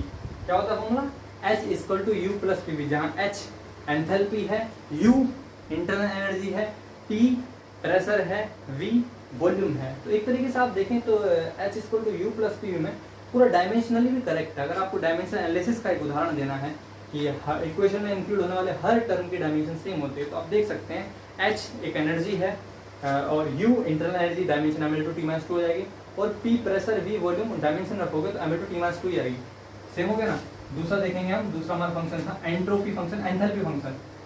Enthalpy function, enthalpy function में क्या होता है आपको पता होना चाहिए फॉर्मूला, H इक्वल टू होता है U प्लस PV, डिफरेंशिएट करेंगे DH इक्वल टू आएगा DU प्लस PV, और इक्वेशन फर्स्ट क्या लेते हैं इसे, वी ऑल्सो नो, अभी हमने थोड़ा देर पहले du की वैल्यू निकाली थी, वो आई थी TDS minus PDV, TDS minus PDV। Use it in equation first में यूज करो यार। कितना बचेगा बताओ, DH equal to TDS minus PDV, TDS minus PDV, अरे डिफरेंशिएट नहीं करा इसे भी, चलो DPV लिख लो प्लस DPV। अब कर लो डिफरेंशिएट, DH इक्वल टू कितना है, TDS माइनस का PDV माइनस का प्लस का PDV और प्लस का पहला वाला प्लस दूसरा पहली बार में पहला बार, दूसरे का डिफरेंस प्लस दूसरा में दूसरा बार पहले का डिफरेंस है VDP। PDP से PDP कैंसिल हो गया और DH इक्वल टू आ गया TDS प्लस VDP। ये आपको याद रहना चाहिए। करते हैं differentiate partially. DH over DS करोगे तो आपके पास बचेगा T, और D2H ओवर DP DS करोगे तो आपके पास बचेगा del T over del P। Equation second. And अगर आप del H over del P पहले कर देते हैं तो del H over del P, देखो V बचेगा V, और फिर अगर del 2H over del S del P करते हैं, डेल S डेल P करते हैं तो आपको बचेगा dV ओवर DS। और equation 3 from equation 2 and 3, from equation second and third by using exactness condition. Exactness condition क्या होती है मेरे भाई? दोनों को इक्वल कर देना, यही होती है। इसको इक्वल करो, कितना आएगा? Del V over del S, और ये हो जाएगा देखो पहले हमने किससे करा है डिफरेंशिएट? पहले हमने करा है एंट्रोपी वाली टर्म से। पहले हमने किससे करा है? पहले करा है एंट्रोपी वाली टर्म से। तो एंट्रोपी वाली टर्म से करा है तो ये वाली टर्म पहले लिखी जाएगी, del T over del P equal to del V over del S, del V over del S। This is called Maxwell second relation. This is Maxwell second relation. This is Maxwell second relation. This is Maxwell second relation. ठीक, तो ये भी आपने note कर लिया होगा। तीसरे function का आप नाम बताइए, क्या नाम है? तीसरे फंक्शन का नाम जो है वो है आपका हेल्महोल्ट्ज फंक्शन, और जहां तक मुझे पता है उसका फॉर्मूला होता है F equal to U minus T S. F equal to U minus T S जो है हेल्महोल्ट्ज फंक्शन का जो है वो फॉर्मूला है। और इसमें भी सेम जैसा हम पहले करते हुए आए हैं वही करना है, कुछ भी नया नहीं करना है, जस्ट आपको डिफरेंशिएट करना है। फॉर्मूला होता है F equal to U minus T S. ठीक, और मैक्सवेल इक्वेशन साथ में एक बार और लिख देंगे एंड में, क्योंकि वो याद रखनी है। तीसरा है हेल्महोल्ट्ज फंक्शन। हेल्महोल्ट्ज फंक्शन तीसरा टॉपिक है आपका, हेल्महोल्ट्ज फंक्शन। हेल्महोल्ट्ज फंक्शन, तो आप बताएं जरा हेल्महोल्ट्ज फंक्शन का फॉर्मूला क्या होता है? F equal to U minus T S. U minus T S differentiate कर दो भाई, कितना आएगा? DF इक्वल टू आ गया DU माइनस DTS मल्टीप्लाई भाई यहाँ पे DF इक्वल टू डिफरेंशिएट तो बच्चा जानता है कितना हो गया? TDS माइनस SDT, TDS और फिर प्लस लगा दो, कितना है? SDT और फिर माइनस लगा दो। कैलकुलेशन में ऐसा लगता नहीं है, बहुत इजी कैलकुलेशन बहुत आराम से करता हूँ, बहुत लगता है ऐसा। रीज़न है उसके पास, उसके पीछे रीज़न है। एक बार की बात है कि मैं क्वेश्चन कर रहा था बहुत स्पीड से, पेन भी नहीं दिख रहा था, इतनी स्पीड से कर रहा था। करते करते क्या होता है कि इजी चीज़ें गलत हो जाती हैं। रियल बता रहा हूँ आपको घटना, आपके साथ अगर नहीं हुई, अगर आपने कंपटीशन नहीं दिया हो, जो पहले नए खिलाड़ी हैं उनका तो मैं नहीं कह रहा, जिन्होंने क्वेश्चन पेपर दे रखा है, सॉल्व कर रखा, उनके लिए बता रहा हूँ मैं। जो क्वेश्चन आते हैं पहली बार तो देखो 100 क्वेश्चन मान लो आ, क्या उदाहरण दो तुम्हें, अगर 100 क्वेश्चन आ रहे हैं तो उसमें से मात्र तुम्हें 50 ही आते होंगे पहली बार, उसमें से जो तुम्हें आते होंगे वो भी गलत हो जाए, बहुत दुख होगा ना। उस स्थिति के निवारण के लिए आपको कैलकुलेशन जो आती है वो भी मैं हल्के करने की सलाह देता हूँ, ताकि गलत ना हो। हल्के इन द सेंस क्या है, अगर आप सही करते हो ना, आपको टाइम की कमी नहीं पड़ सकती। कमी कब पड़ती है? जब आप अटक जाते हो, और जहाँ अटके टाइम की कमी पड़ना चालू। Question first, be also know. हम भैया क्या पता है? हमें पता है डी यू इक्वल टू होता है TDS माइनस का PDV।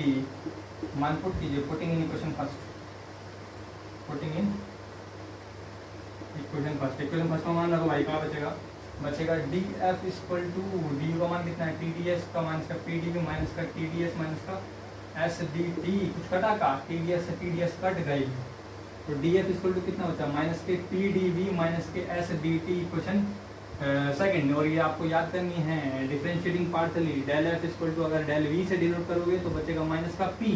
अब आप कर दीजिए जरा DT से करेंगे तो कितना आएगा? Del two F over del T del V equal to minus के del P over del T, equation number second third. And अगर आप ऐसे कर रहे हैं del F over del T पहले करते हैं तो आपको बचेगा माइनस S, और फिर आप करते हैं del two F over v से बाद में करते हैं डेल v डेल t, तो आपके पास बचेगा डेल s माइनस का del s over del v, और इसका नाम है equation number 4 from equation third and fourth की इक्वेशन को मिक्स करो तो कितना बचेगा, by using exactness condition, by using exactness condition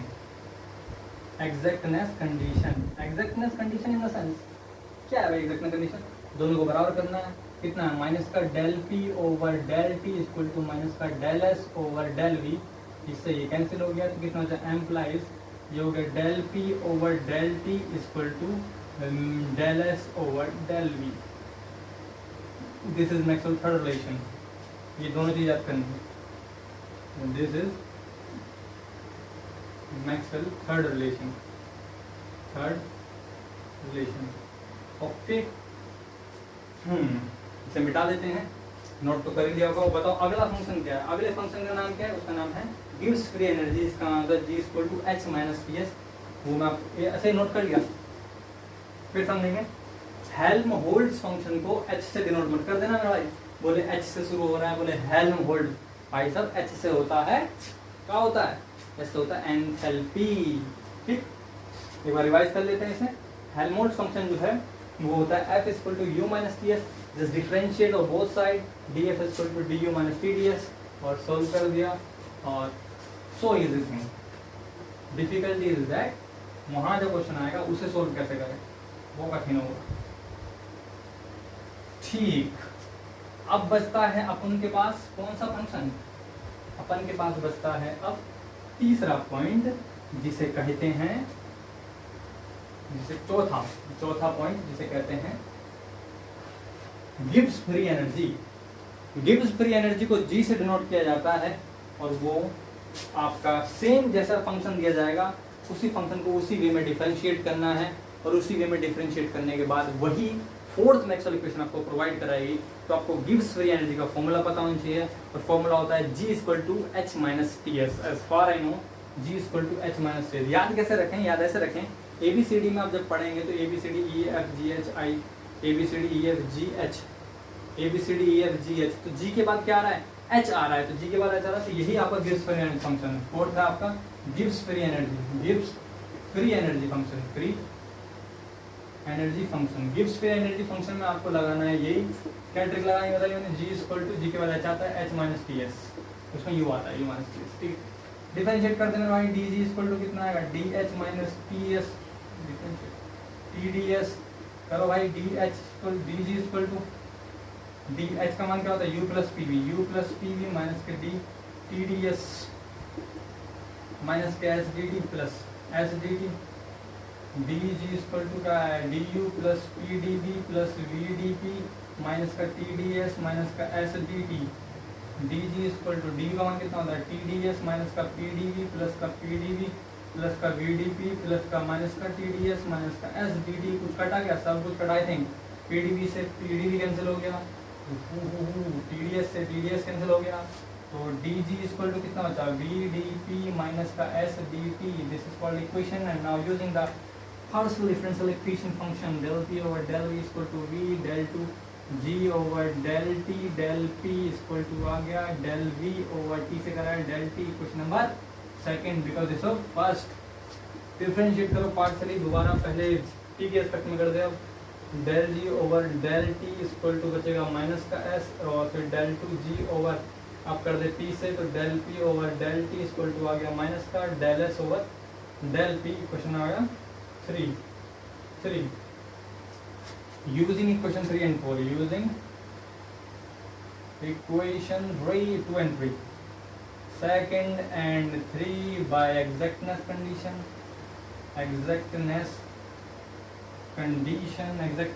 क्या होती है, पहले इसे लिख दे, क्या है del v over del t, और फिर लिख दो इसको, क्या नाम है इसका, माइनस के del s over del p, इसमें आएगा t, इसमें आएगा p, this is called Maxwell कौन सा relation, fourth relation, this is called Maxwell fourth relation, Maxwell fourth relation. Okay mister, तो ये सारे रिलेशन हमको पता होने चाहिए। डाल लेते हैं यार, इंक बहुत खत्म हो गई। ठीक, आपको क्या करना है, या तो आपके पास कोई व्यवहारिक ट्रिक हो जिससे आप मैक्सवेल इक्वेशन याद कर सकें उसके तरीके से, अदरवाइज ये आप देख सकते हैं 1 2 3 4 4 लाइन का नहीं है। अगर याद करने का मन नहीं है तो आपको उसका बेसिक फंडा पता होना चाहिए जिससे आप इसे याद कर सको, मतलब फॉर्मूला याद कर सको, मेन फॉर्मूला याद होना चाहिए। उस मेन फॉर्मूले से चाहे तो टाइप कर लो। ठीक है, इतनी सी बात है, मतलब कुछ भी नहीं। मैक्सवेल इक्वेशन तो बहुत ही अलग ही चीज़ है यार, जिनने थर्मल बीएससी में पढ़ा कुछ भी नहीं है उसके लिए ये सारी चीज़, ये सारे टॉपिक ऐसा लगेगा कि टाइम काट रहे हैं बस, और कुछ नहीं। क्योंकि जैम में जो है इन्हीं पर रिलेटेड क्वेश्चन आएंगे।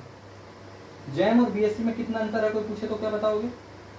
बोले जैम और बीएससी में अंतर अगर आपसे कोई पूछता है तो बोलेंगे बेटा तुलना ही नहीं कर सकते। काहे? क्योंकि बीएससी में नहीं आ रहा है न्यूमेरिकल और जैम में नहीं आ रही थ्योरी। काहे करेंगे तुलना? यही पंगा है, इसलिए सब हो जाता है। समझ में आई बात? बीएससी में न्यूमेरिकल नहीं आते हैं आपके, और जैम में नहीं आती थ्योरी। कर लो, कहाँ से करोगे? अपने क्षेत्र की बात कर रहा हूँ, बाहर के क्षेत्र में अच्छी यूनिवर्सिटी में न्यूमेरिकल आते, उतने तब भी ना आते हैं, 1 2 आ जाते। ये सारी चीजें थी, और मैं आपको बताता हूँ मैथ्स इक्वेशन सारी अगर एक साथ लिखनी पड़े तो क्या ट्रिक होती है। ठीक, इसे मिटा देते हैं और सारी मैथ्स इक्वेशन एक साथ लिखने की ट्रिक क्या है? वो ट्रिक है TS और PPVV, जो जनरल ट्रिक एवरीवन नोस, सब लोगों को पता है। दिक्कत यही आती है कि पेपर के टाइम याद होनी चाहिए। ट्रिक देखेंगे, trick for Maxwell equation, for Maxwell equation. Maxwell equation के लिए ट्रिक क्या है भाई? वो है TS PPVV, और यहाँ PV इक्वल टू ST लगाना है। PV इक्वल टू ST, ये यूज करना है। तो P यहाँ है तो V नीचे होना चाहिए, T यहाँ है तो S नीचे होना चाहिए, ताकि PV इक्वल टू ST हो जाए।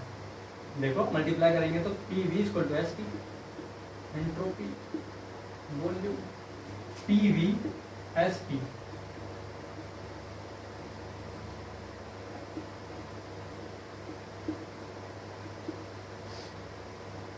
PV ST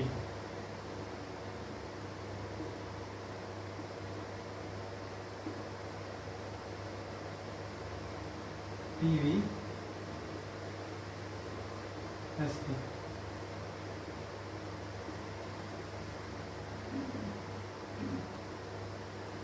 और ऊपर वाले नेगेटिव होते हैं। ये मैक्सवेल इक्वेशन है। तो ये आप क्वेश्चन पेपर जब पेपर देने जाएं तो पेपर देने से पहले आपको एक टाइम समय दिया जाता है। बोले जी आप जो है बैठे रहो, जब तक बेल नहीं बजेगी, स्टार्ट नहीं हो तो लिखना। तो आप जो जो मोटे मोटे फंडे हैं, जैसे कि मैक्सवेल इक्वेशन हो गए, थर्मल पोटेंशियल की इक्वेशंस हो गई, या कोई स्टैंडर्ड इंटीग्रल हो गया, जो आपके पहले लिख के रख लो ना, ये टाइम से पहले ही, स्टार्ट होने से पहले। ठीक है ना? क्वेश्चन पेपर तो देने में टाइम लगता है ना आपको, वहाँ को एकदम घुस जाते ही तुम्हें क्वेश्चन पेपर थोड़े दे देंगे। ठीक, तो ये सब हमारे थर्मोडाइनमिक पोटेंशियल थे, हमने जो डील कर लिए। इसके बाद इसे मिटा देता हूँ मैं, फिर अगले टॉपिक देखते हैं क्या चीज़ है। और अगला टॉपिक है हमारा फेज ट्रांजिशन।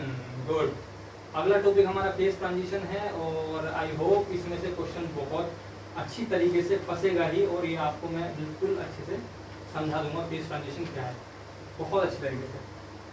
पहले ही मिटा देते।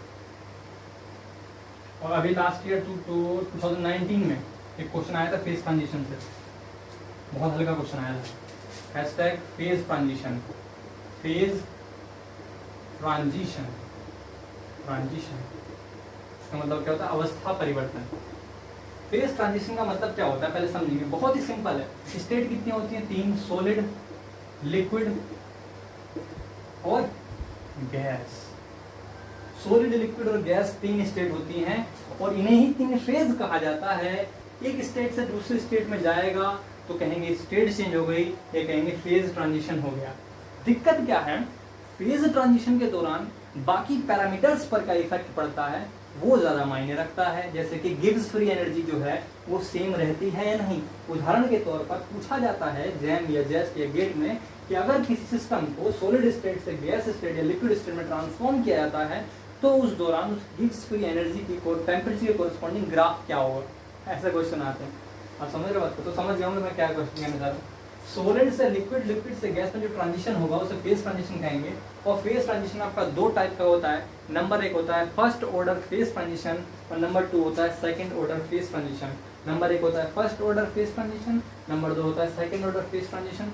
दोनों को ही बहुत ही गहनता से स्टडी करेंगे। तो नंबर एक हो गया first order phase transition. First order phase transition. First order phase transition का मतलब क्या है? फर्स्ट ऑर्डर फेज ट्रांजिशन का मतलब है वो फेज ट्रांजिशन जिसमें क्या है कि स्टेट चेंज होगी। मैटर की एक स्टेट से दूसरी स्टेट में अगर ट्रांजिशन हो रहा है, मैटर की एक स्टेट से अगर दूसरी स्टेट में ट्रांजिशन हो रहा है, तब उसे फर्स्ट ऑर्डर फेज ट्रांजिशन कहेंगे। समझ में आ रहा है? लिखेंगे if transition is from one state of matter to another state of matter, then it is called first order phase transition. First order phase transition. अगला point, in first order phase transition, in first order phase transition there is a finite amount of latent heat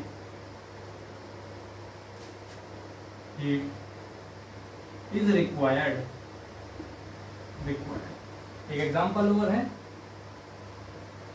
the conversion of ice to liquid water, liquid होता water, away from the critical point, from the critical point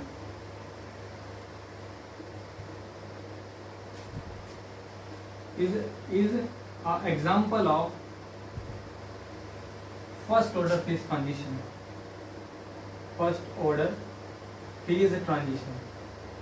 Phase transition. तो भाई ये जो चीजें मैंने लिखी हैं इसमें ज्यादा गुमराह होने की जरूरत नहीं है। मैंने सिंपली ये कहा है अगर अवस्था बदल जाए, अगर प्रावस्था बदल जाए, अगर सॉलिड से लिक्विड, लिक्विड से गैस स्टेट चेंज हुआ है तो उसे फर्स्ट ऑर्डर फेज ट्रांजिशन कहते हैं। फॉर एग्जांपल के लिए आपके पास पैरामैग्नेटिक सब्सटेंस है, आपने उसके साथ कुछ गुड़मुड़िया पुड़मुड़िया करा और वो डायमैग्नेटिक सब्सटेंस बन गया, तो क्या ये फर्स्ट ऑर्डर फेज ट्रांजिशन है? जी नहीं, क्योंकि पहले पैरामैग्नेटिक भी सॉलिड स्टेट में था और जो डायमैग्नेटिक बना है वो भी सॉलिड स्टेट में है, स्टेट चेंज नहीं हुए तो फर्स्ट ऑर्डर फेज ट्रांजिशन नहीं है। समझ में आ रही है? एग्जांपल के लिए मैं आपको एक एग्जांपल और देता हूँ कि कोई भी चीज़ ले लीजिए, जैसे कि दही है, दही को हमने घोल घोल के उसका मट्ठा बना दिया तो स्टेट ही चेंज हो गई, तो स्टेट चेंज हो गई, फर्स्ट ऑर्डर फेज ट्रांजिशन है। जब भी आपकी अवस्था बदलेगी तो वो अवस्था बदलना जो है वो द्योतक है, वो निर्देशित करेगा कि आपका ट्रांजिशन जो है वो फर्स्ट ऑर्डर फेज ट्रांजिशन है। समझ में आ रही बात? ठीक, तो फर्स्ट ऑर्डर फेज ट्रांजिशन में क्या होगा, सबसे पहले अवस्था बदलेगी, इसकी पहचान है। और दूसरी बात में आपको मैंने जो लिखा है, the finite order of phase transition, the first order phase transition there is a requirement of finite amount, in first order phase transition there is a finite amount of latent is required. आप जरा खुद विचार कीजिए, हमने heat दी, पानी का temperature rise हुआ, कोई दिक्कत नहीं। हमने हीट दी, पानी का टेम्परेचर राइज हुआ, कोई दिक्कत नहीं। राइज होते होते होते होते 100 पर पहुंच गया, हमें फिर भी कोई दिक्कत नहीं।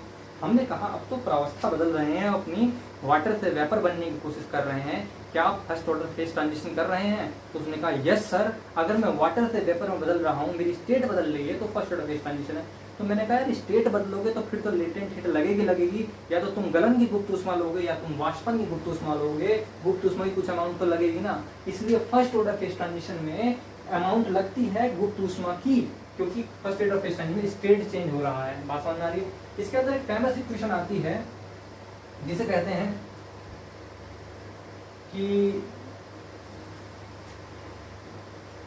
Clausius-Clapeyron equation. ठीक है, पहले मैं आपको एक बात और बताऊं, during phase transition the temperature and pressure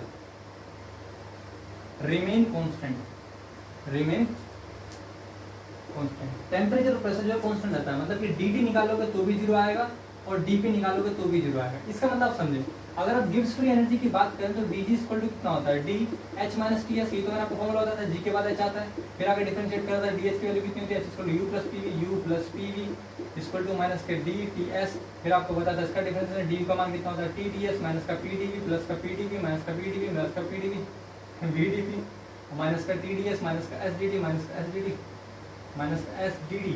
okay, ये कैंसिल हो गया था और TDS से TDS कैंसिल हो गया था, तो DG की वैल्यू जो आई थी वो आ गई थी VDP और माइनस का SDT आ गई थी। ठीक, so Gibbs free energy, Gibbs free energy function, Gibbs free energy function क्या होगा, इसमें बताओ क्या होगा। ये फॉर्मूला आप ध्यान से देखो, क्या है, गिब्स फ्री एनर्जी का फंक्शन का फॉर्मूला है, थर्मोडायनामिक पोटेंशियल है। तो इसका फॉर्मूला जब मैं यहाँ से पहली बात जो मैंने यहाँ लिखी, फिर पढ़ेंगे, समझेंगे जो मैं कहना चाह रहा हूँ।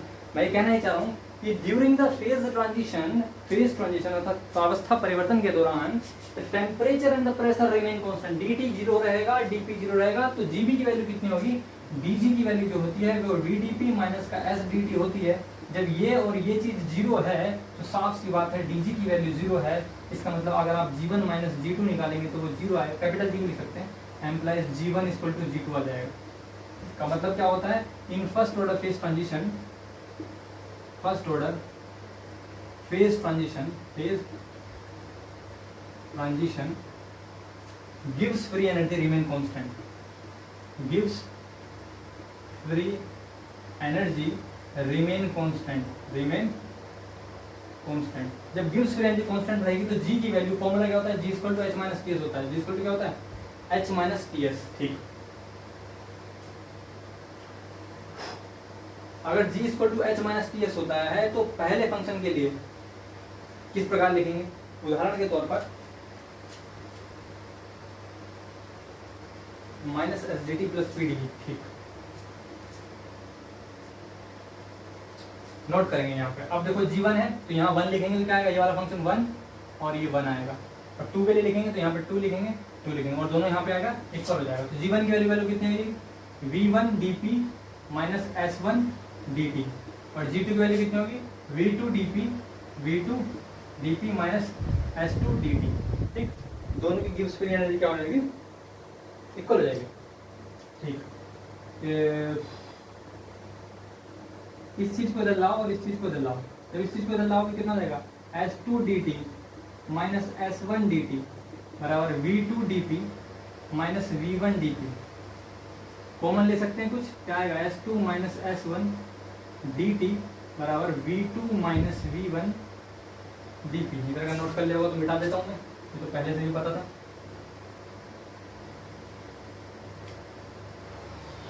बताइए जी जरा कितना है, ये हो गया s2 माइनस s1 और ये dt बराबर v2 minus v1 into dp।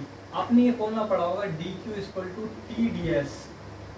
तो आप देखो साहब में यहाँ पे tds दिख रहा है, अगर ये tds दिख रहा है, ये tds देखो यार, ऐसे तो लिख सकते हैं dq equal to ts2 minus s1, तो इसका मतलब ये dq की वैल्यू ध्यान रखेंगे, dq इक्वल टू कितना है, v2 minus v1 into dp। और आपने ये भी पढ़ा होगा q इक्वल टू ml होता है, q इक्वल टू ml होता है। या ऐसे भी कह सकते हैं, अगर आप निकालना चाहते हैं, हमें लाना है Clausius Clapeyron equation, del P over del T over L L upon T v2 minus v1। ठीक, dq ओवर tds, अगर मैं q equal to ml use कर रहा हूँ तो इस तरीके से जाएगा।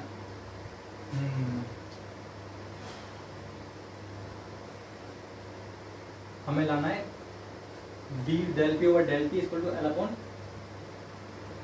T, okay.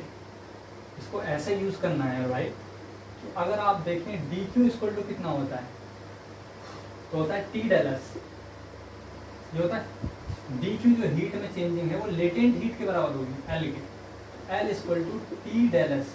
मैंने आपको ये बताया था रिक्वायरमेंट ऑफ हीट जो है फर्स्ट ऑर्डर कंडीशन में होगी, तो लेटेंट हीट में जो चेंज है वो L होगा, क्योंकि लेटेंट हीट फर्स्ट स्टेट में जो है वो L थी और दूसरे में L प्लस डेल्टा L थी, तो चेंज निकालोगे तो ये L आएगा। ठीक। ठीक। तो यहाँ से डेल्टा एस की वैल्यू निकालो कितना है, L upon T, L upon T equal to delta S, इसका मतलब ऐसे कह सकते हैं L upon T equal to S2 minus S1। तो यहाँ पर रखेंगे L upon T, L upon right है डी टी। ठीक, तो इस चीज़ को इसके नीचे लाओ, L upon T V2 minus V1 बराबर डी पी, और ये चीज़ इसके नीचे लाओ अपॉन डी टी। एम्प्लाइज ऐसे लिख सकते हैं D P upon D T equal to L upon T V2 minus V1। This equation is known as Clausius Clapeyron equation. बहुत ही फेमस इक्वेशन है प्रावस्था परिवर्तन को दर्शाने के लिए। अगर प्रावस्था परिवर्तन हो रहा है तो उस दौरान ये आपकी इक्वेशन, ये इस इक्वेशन में रिप्रेजेंट किया था, this is known as Clausius Clapeyron equation. छोटे मोटे एग्जाम जैसे कि आपका जामिया इस्लामिया हो गया, AME हो गया, BHE हो गया, उनमें सिंपली इस पर डिपेंडेंट वॉल्यूम चेंज रखा हुआ, प्रेशर ग्रेडियंट पूछ रहा हूँ। ये प्रेशर टेम्परेचर ग्रेडियंट ही तो है, फर्स्ट डेरिवेटिव को ग्रेडियंट ही कहते हैं, स्लोप ही कहते हैं यार। चलो क्वेश्चन आएगा तो पता चल जाएगा मैं कहने का चाह रहा हूँ। कुछ और पॉइंट्स हैं जो मैं बताना चाह रहा हूँ। पहली बात तो मैंने आपको यहाँ क्लियर कर दी कि गिब्स फंक्शन जो है वो क्या रहता है, कांस्टेंट रहता है। तो याद रखेंगे कि during first order phase transition जो है वो गिब्स फंक्शन जो है वो कांस्टेंट रहेगा। तो ये चीज़ आपको याद रखनी है, ठीक। और भी कुछ पॉइंट हैं जो फर्स्ट ऑर्डर फेज ट्रांजिशन से रिलेटेड है, मैं उन्हें बता रहा हूँ, और याद रखना एक एक पॉइंट को, क्योंकि इस पर डिपेंडेंट जो है ग्राफिकल रिप्रेजेंटेशन बहुत ज़्यादा इंपॉर्टेंट है, इस पर डिपेंडेंट। तो मैं सब बता रहा हूँ आपको, वो उसे याद रखना है, ठीक। तो हमने क्या पढ़ा, हमने पढ़ा फर्स्ट ऑर्डर फेज ट्रांजिशन किसे कहते हैं, in which phase transition the state is change and the latent is the finite amount of latent heat is required for first order phase transition. The liquefaction of the ice to water conversion in away from the critical point is known as the first order phase transition, and there are so many examples I have given there. And most important factor which I have tell you that Gibbs free energy remain constant in first order phase transition. तो बाकी चीजें मैं star point लिख रहा हूँ यहाँ पे। Number 1 during first order phase transition, during first order phase transition, first order phase transition, phase transition. तो फर्स्ट ऑर्डर फेज ट्रांजिशन में आपको याद रखना है गिब्स फ्री एनर्जी कांस्टेंट रहेगी, मतलब कंटिन्यूअस है। क्या ये कंटिन्यूअस है, मतलब इस स्टेट में जो है सेकंड स्टेट में वैसे ही स्टार्ट होगी। नंबर 2 की बात करें, वॉल्यूम कंटिन्यूअस नहीं रहेगा, और एंट्रोपी कंटिन्यूअस नहीं रहेगा, डेंसिटी ऑफ स्टेट कंटिन्यूअस नहीं रहेगा, और भी कोई फंक्शन है वो भी कंटिन्यूअस नहीं रहेगा। देखते हैं और कोई फंक्शन बताया तो वॉल्यूम डेंसिटी ऑफ स्टेट कितना, बस इतना ही, कितना ही। तो ये सब चीज़ क्या है, डिसकंटिन्यूअस, डिसकंटिन्यूअस, ये क्या है डिसकंटिन्यूअस, ये भी क्या है डिसकंटिन्यूअस, ठीक। इसमें याद रखेंगे बट इसका फर्स्ट डेरिवेटिव वो डिसकंटिन्यूअस, डिसकंटिन्यूअस, कंटिन्यूअस। तो ये याद रखना है कि फर्स्ट ऑर्डर फेज ट्रांजिशन में सब चीज डिसकंटिन्यूअस होता है, सिर्फ गिब्स फ्री एनर्जी का। ग्राफ कैसा आता है, ग्राफ ऐसा आता है कि in the first order phase transition किसका ग्राफ जो है मैच करता है। मैं आपको एक एग्जांपल दे रहा हूँ, सिर्फ एक एग्जांपल, और उसके बाद मैं आपको फाइनाइट ग्राफ बता रहा हूँ। काम करता हूँ मैं आपको एग्जांपल इधर सारे ग्राफ ही बनवा देता हूँ। इसका ग्राफ देखेंगे, पहला number 1 G1 equal to G2 का ग्राफ देखेंगे, ग्राफ बनेगा ऐसे, गिब्स फ्री एनर्जी। अच्छा, जी का फॉर्मूला क्या होता है, जी इक्वल टू होता है H minus T S, temperature बढ़ाने पर जी घटेगा, टेम्परेचर यहाँ लाओ और जी यहाँ लाओ और घटेगा। तो यहाँ पे एक बाउंड्री लाइन ले ली, कहीं भी ले लो अपनी मर्जी से, और घटना चाहिए, और ये कंटिन्यूअस है, ठीक। अगर आप जी डैश का ग्राफ देखेंगे तो डिसकंटिन्यूअस का मतलब ये है कि जहाँ से जी खत्म हो रहा है वहीं से स्टार्ट नहीं होगा, ये है जी डैश। तो एक बाउंड्री लाइन लाओ और ये यहाँ से ये डिसकंटिन्यूअस ग्राफ। तो ये इस तरीके के ग्राफ आपको मैच करने आएंगे। तो आपको समझ जाना है कि अगर ये दे रखा है तो भी फर्स्ट ऑर्डर का सिंबल है, और ये दे रखा है तो भी फर्स्ट ऑर्डर का सिंबल, और अगर ये इसका ग्राफ सिंबल ये लिखा, ग्राफ इसका दे रखा है तो भी गलत है। तो आप समझो ना यार, कंटिन्यूटी डिसकंटिन्यूटी यहाँ तक आने पर ये वाली ग्राफ यहाँ चला, फिर डिसकंटिन्यूअस नहीं हो गया, डिसकंटिन्यूटी जो है ये, तो ये डिसकंटिन्यूटी किस में होनी चाहिए, जी डैश में होनी चाहिए, ठीक है। तो मैं बाकी ग्राफ आपको बताता हूँ। बाकी ग्राफ क्या है, सब ग्राफ एक जैसे ही होंगे। नंबर 2 वॉल्यूम का ग्राफ बताते हैं। नंबर कैसा हो गया, नंबर 1 ये बना दिया, नंबर 2 ये बना दिया, नंबर 3 ये बनाएंगे। नंबर 3 वॉल्यूम का ग्राफ देखो, V1 not equal to V2। तो टेम्परेचर बढ़ाने पर वॉल्यूम क्या होता है, इंक्रीज डिक्रीज में, भाई इंक्रीज होता है, तो इंक्रीज ना वही कैसा होता है, वॉल्यूम हो जाएगा। टेम्परेचर ले रहा है यहाँ पे, टेम्परेचर ले ले, वॉल्यूम क्या हो जाएगा, इंक्रीज होगा, तो ऊपर जाना है ग्राफ, एक लाइन ले लो, रेफरेंस लाइन ये हो गई, कंटिन्यूअस डिसकंटिन्यूअस, डिसकंटिन्यूअस डिसकंटिन्यूस। आगे चलो चौथा entropy S1 equal to entropy discontinuous होगी, इंक्रीज होती है डिक्रीज होती है, इंक्रीज होती है एंट्रोपी टेम्परेचर बढ़ने के साथ रैंडमनेस बढ़ रही होती है, टेम्परेचर बढ़ने के साथ रैंडमनेस बढ़ रही होती है। ये हो गया। उसके बाद क्या बोलते हैं डेंसिटी ऑफ स्टेट, ये सब में डिसकंटिन्यूटी आपको देखने को मिलेगी, सब में आपको डेंसिटी ऑफ स्टेट, स्टेट की डेंसिटी अगर टेम्परेचर बढ़ती है घटती है, टेम्परेचर घटती है, टेम्परेचर बढ़ने पर डेंसिटी घटती है, ऐसे लिखा होगा डेंसिटी ऑफ स्टेट। ये सब ग्राफ अगर मैच करते हैं इसी तरीके से, ये ग्राफ का उल्टा पुल्टा मुंह जो है वो भी रिस्पॉन्सिबल नहीं होगा, बिल्कुल बाकायदा आप समझ लीजिए कौन सा ग्राफ कैसे खींचेगा। ये सारी जानकारी आपकी थी फर्स्ट ऑर्डर फेज ट्रांजिशन से। अब चलते हैं हम दूसरी और सेकंड ऑर्डर फेज ट्रांजिशन में। जो आपका टेस्ट होगा ना, मैं आपको क्यों बता रहा हूँ, जो आपका टेस्ट बनाऊंगा मैं 20 डेट को, उसमें इसका क्वेश्चन जरूर होगा कि पहचानिए निम्नलिखित में से कौन से ग्राफ का संबंध फर्स्ट ऑर्डर फेज ट्रांजिशन से है, या कौन से ग्राफ का संबंध सेकंड ऑर्डर फेज ट्रांजिशन से। ठीक है, तो चलते हैं भाई, बात करते हैं सेकंड ऑर्डर फेज ट्रांजिशन की। तो ये आ गया number 2 second order phase transition, second order phase transition, second order phase transition जैसे मैंने बताया number 1, in this type of phase transition, in this type of phase transition Ram transition, the state of the matter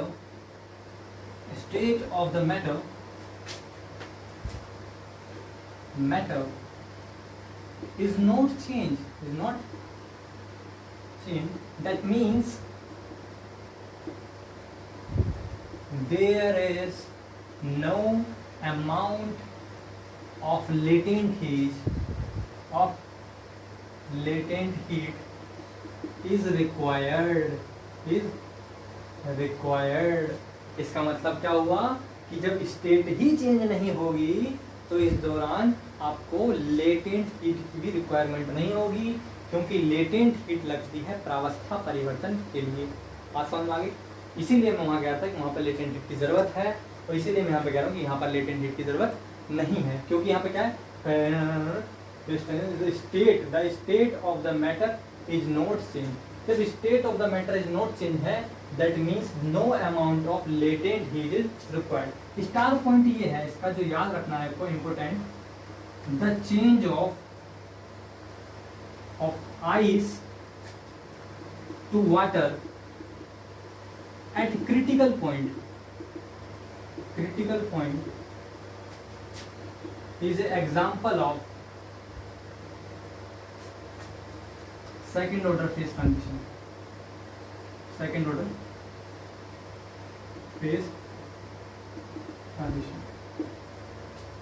ठीक, ये important कैसे हो जाता है मेरे भाई, ये इंपॉर्टेंट ऐसे हो जाता है मेरे भाई कि क्रिटिकल पॉइंट किसे कहते हैं, क्रिटिकल पॉइंट जिसे तर्क बिंदु कहते हैं। तर्क बिंदु वह बिंदु होता है जिनमें तीनों प्रावस्थाएं सम्मित रहती हैं।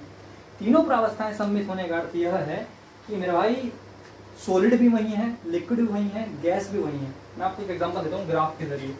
मान लीजिए ये ट्रिपल पॉइंट है, एक एग्जांपल दे रहा हूँ मैं आपको, ये ट्रिपल पॉइंट है और ये ऐसे मैंने लिक्विड वेपर के ऊपर लिख दिया। ठीक है, लिक्विड सॉलिड, मैं रैंडम लिख रहा हूँ, सॉलिड वेपर लिख दिया, वेपर यहाँ होता है ऐसे लिख दिया, चलो मैंने सॉलिड लिक्विड वेपर लिख दिया। अब मुझे ये बताओ इस पॉइंट पर क्या है, इस पर सॉलिड लिक्विड वेपर तीनों एक ही जगह पर है। ठीक है, तो इस दौरान तर्क बिंदु पर, ट्रिपल पॉइंट पर, क्रिटिकल पॉइंट पर अगर हम बात करें तो क्रिटिकल पॉइंट पर अगर वाटर से आइस में चेंज हो रहा है, लिक्विड से सॉलिड में, सॉलिड से लिक्विड में चेंज हो रहा है, तो ऐसी अवस्था में नाम चेंज हो रहा है पर प्रावस्था में वो जो फिजिकल परिवर्तन है वो नजर नहीं आया, क्योंकि तीनों एक ही पॉइंट पर है। तो वहाँ solid liquid, liquid solid vapour सब एक जैसे ही होते हैं। तो अगर नाम पर अवस्था परिवर्तन थोड़ा हो रहा है तर्क बिंदु पर, तो वहाँ पर अवस्था परिवर्तन नहीं माना जाता, इसलिए वो सेकंड ऑर्डर फेज ट्रांजिशन में आता है। लेकिन अगर away from the critical point, इससे अगर दूर देखें, इससे दूर जाकर देखें, तो सॉलिड से अगर लिक्विड में ट्रांजिशन हो रहा है, सॉलिड से अगर लिक्विड में ट्रांजिशन हो रहा है, लिक्विड से सॉलिड में ट्रांजिशन हो रहा है, तो ये फर्स्ट ऑर्डर फेज ट्रांजिशन होगा मेरे भाई, क्योंकि यहाँ जिंदा अवस्था में बदलाव दिखाई दे रहा है। लेकिन वहाँ पे क्या है, सॉलिड लिक्विड पर तीनों एक ही बिंदु पर है क्रिटिकल पॉइंट में। ठीक है, तो ये सारे पॉइंट, एक एग्जांपल और देना चाहूंगा मैं इसका example, the change of liquid helium first to liquid helium second, liquid helium second is the example of second order phase transition, second order phase transition का एग्जांपल है। ठीक है, एक एग्जांपल और था जो मैंने नोट कर रखा है, वो एग्जांपल है आपका transition from paramagnetic to ferromagnetic, transition from paramagnetic ferromagnetic, transition from paramagnetic to ferromagnetic. Okay, transition from paramagnetic to ferromagnetic, paramagnetic to ferromagnetic. Okay, paramagnetic to ferromagnetic, ferromagnetic is second order phase transition, तो ये बात भी आप याद रखेंगे कि अगर ऐसा दे रखा है तो सेकंड ऑर्डर फेज ट्रांजिशन है का एग्जांपल। क्योंकि यार देखो ना, लिक्विड से लिक्विड स्टेट चेंज नहीं हो रही, पैरामैग्नेटिक फेरोमैग्नेटिक में जा रहा है, नेचर चेंज हो रहा है पर फेज स्टेट चेंज नहीं हो रही। तो ये सारी चीज आपको याद रखनी है। अब बात करते हैं इसमें क्या चीज कंटिन्यूस रहती है और क्या चीज कंटिन्यूस रहती है, वो चीज ज्यादा इंपॉर्टेंट है। ठीक, तो मेरे भाई सबसे इंटरेस्टिंग चीज ये है, एक बार इसे रिवाइज कर लेते हैं। If anyone is asking that what do you understand about the second order phase transition, then you will say in which type of phase transition the state is not changed but the nature can be changed. The nature can be changed para to para. The nature can be changed but the state is not changed. It's called second order phase transition, and in this type of phase transition there is no amount of latent heat that is required. And the interesting thing is that there is a beautiful example here. If the change of liquid to the change of ice to water at the critical point is the example of second order phase transition at the critical point. ठीक है, और एक मैंने example और दिए हैं, बाकी example क्या है, the change of liquid helium first to liquid helium second is example second of phase transition, and the change of the substance from the paramagnetic to the ferromagnetic is example of second of phase transition. तो ये आपने note कर लिया होगा, मैं मिटा देता हूँ और बात करते हैं बाकी चीजों की जो है वो क्या है। बहुत इंटरेस्टिंग चीज है, तो वो मैं चीज स्टार बना के जैसे मैंने पहले लिखा था वही चीज मैं अभी लिखता हूँ। ठीक, देखेंगे स्टार बना के। During second order phase transition, second order phase transition में क्या क्या याद रखेंगे। Number 1 Gibbs free energy constant रहेगी, नंबर 2 गिब्स फ्री एनर्जी का फर्स्ट डेरिवेटिव कांस्टेंट रहेगा, नंबर 3 वॉल्यूम कांस्टेंट रहेगा, नंबर 4 एंट्रोपी डेरिवेटिव कर रहा है कांस्टेंट रहेगा, number 4 density of state constant रहेगा। तो डिसकंटिन्यूअस कर रहेगा, बट ये बट जो बहुत इंपॉर्टेंट है, पहले इसका मतलब लिख देते हैं। इसका मतलब क्या है, कंटिन्यूअस अगर बराबर है तो क्या कहेंगे, कंटिन्यूअस मतलब कंटिन्यूअस मतलब कंटिन्यूअस हो गया। ठीक, so second order phase transition is also known as continuous phase transition, continuous phase transition भी कहते हैं, याद रखेंगे। ठीक, अब बात रहेगी इंटरेस्टिंग पॉइंट क्या याद रखना है। तो भाई गिब्स का पहला कंटिन्यूअस है, दूसरा कंटिन्यूअस है, लेकिन भाई तीसरा डेरिवेटिव जिसे कहते हैं डबल डेरिवेटिव, ये डिसकंटिन्यूअस होगा, ये याद रखना है, डिसकंटिन्यूअस। ठीक, ग्राफ बना देते हैं पहले का। नंबर 1 G1 = G2, ग्राफ कैसा होगा, गिब्स टेम्परेचर घटता है,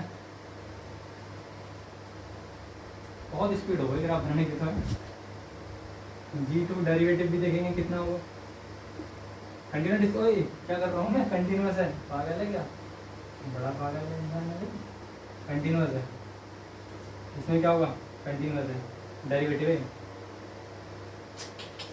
बड़ी स्पीड में जाने की कोशिश, यही देखो, देख लिया तुमने क्या गलती होती है स्पीड में करने से, और ये डबल डेरिवेटिव स्पीड में करने से यही गलती होती है। दैट्स वाई हमें स्पीड में नहीं करना चाहिए। देखो G1 G2 ये वाला हमने कर लिया, कंटिन्यूअस है, पूरी लाइन है। G2 G2 ये भी कर लिया, कंटिन्यूअस है, पूरी लाइन है। और तीसरा ये का देखो डिसकंटिन्यूअस है ना। वॉल्यूम की बात करें तो ये कंटिन्यूअस रहेगा। टेम्परेचर के साथ वॉल्यूम बढ़ता है घटता है, वॉल्यूम बढ़ता है तो ग्राफ नीचे से ले जाओ ऊपर, जो चीज घटती है नीचे ले जाओ, और जो घटता है बढ़ता है ऊपर ले जाओ। बताइए एंट्रोपी घटती है बढ़ती है, एंट्रोपी बढ़ती है। तुम इसको मत ऐसे गंदी तरीके मत उतारना, तुम साफ करके उतारना। एंट्रोपी क्या होती है? एंट्रोपी बढ़ती है। और डेंसिटी ऑफ स्टेट, टेम्परेचर बढ़ाने के साथ डेंसिटी बढ़ती है घटती है? टेम्परेचर बढ़ाने के साथ डेंसिटी घटती है। कंटिन्यूअस है, ठीक है। तो ये सारी चीजें थी जो हमने पढ़ी डेंसिटी ऑफ स्टेट के बारे में, थर्मोइक्विलिब्रियम के बारे में, फेज ट्रांजिशन के बारे में। इस लेक्चर में हमने काफ़ी कुछ कवर किया, जैसे कि हमने एंट्रोपी को जाना, एंट्रोपी कैसे कैलकुलेट करते हैं वो जाना, डिफरेंट सिस्टम के हमने इफिशिएंसी को कंपेयर करने की बात जानी। फिर मैंने आपको थर्मोडायनेमिक पोटेंशियल के बारे में बताया। मैंने ये बताया आपको कि एडियाबेटिक प्रोसेस में एंट्रोपी देन जीरो होता है। फिर मैंने यूनिवर्स की एंट्रोपी कैलकुलेट करके दिखाई, और बहुत सारी चीज़ें बताया। थर्मोडायनेमिक पोटेंशियल में गए, सभी थर्मोडायनेमिक पोटेंशियल को डिस्कस किया, और उसके बाद हमने मैक्सवेल इक्वेशन को भी ड्राइव किया। और फिर हमने फेज ट्रांजिशन को बहुत ही बेहतरीन तरीके से स्टडी किया। ग्राफ का बहुत बड़ा अहम रोल है। फिर समझ लें आप, अगर आपको ये गंदे लग रहे हैं तो मैं साफ कर एक क्वेश्चन करते हैं, तब मजा आएगा, ठीक है। मैं ज़रा ग्राफ बनाता हूँ, फिर आप मुझे बताना कि किस फेज ट्रांजिशन से उसका संबंध है। मतलब आप लोग कैसे बताओगे? आप लोग ऐसे बताओगे कि आप लोग समझोगे क्वेश्चन जो है कैसे आता है, ठीक, समझो। पहला क्वेश्चन मान लीजिए इस तरीके से दे रखा है, ठीक है। नंबर 1 पहला ग्राफ दे रखा है ऐसे,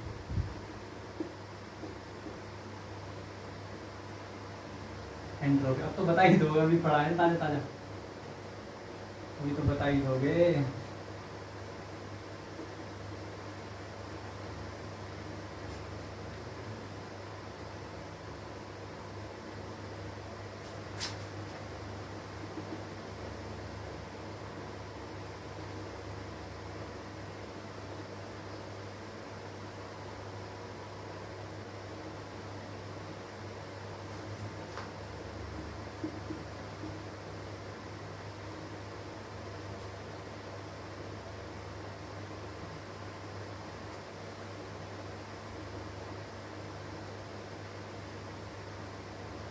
अब आया वॉल्यूम, एंट्रोपी बढ़ती घटती है, बढ़ती है, बढ़ती घटती है, बढ़ती है। ऐसे ग्राफ दे रखे हैं और पूछा जा रहा है इनमें से किस ग्राफ का संबंध जो है, थोड़ा साफ करके बना दो है। एंट्रोपी ले लें, इसमें ले चलो गिब्स फ्री एनर्जी देते हैं डबल डेरिवेटिव। टेम्परेचर बढ़ता है घटता है,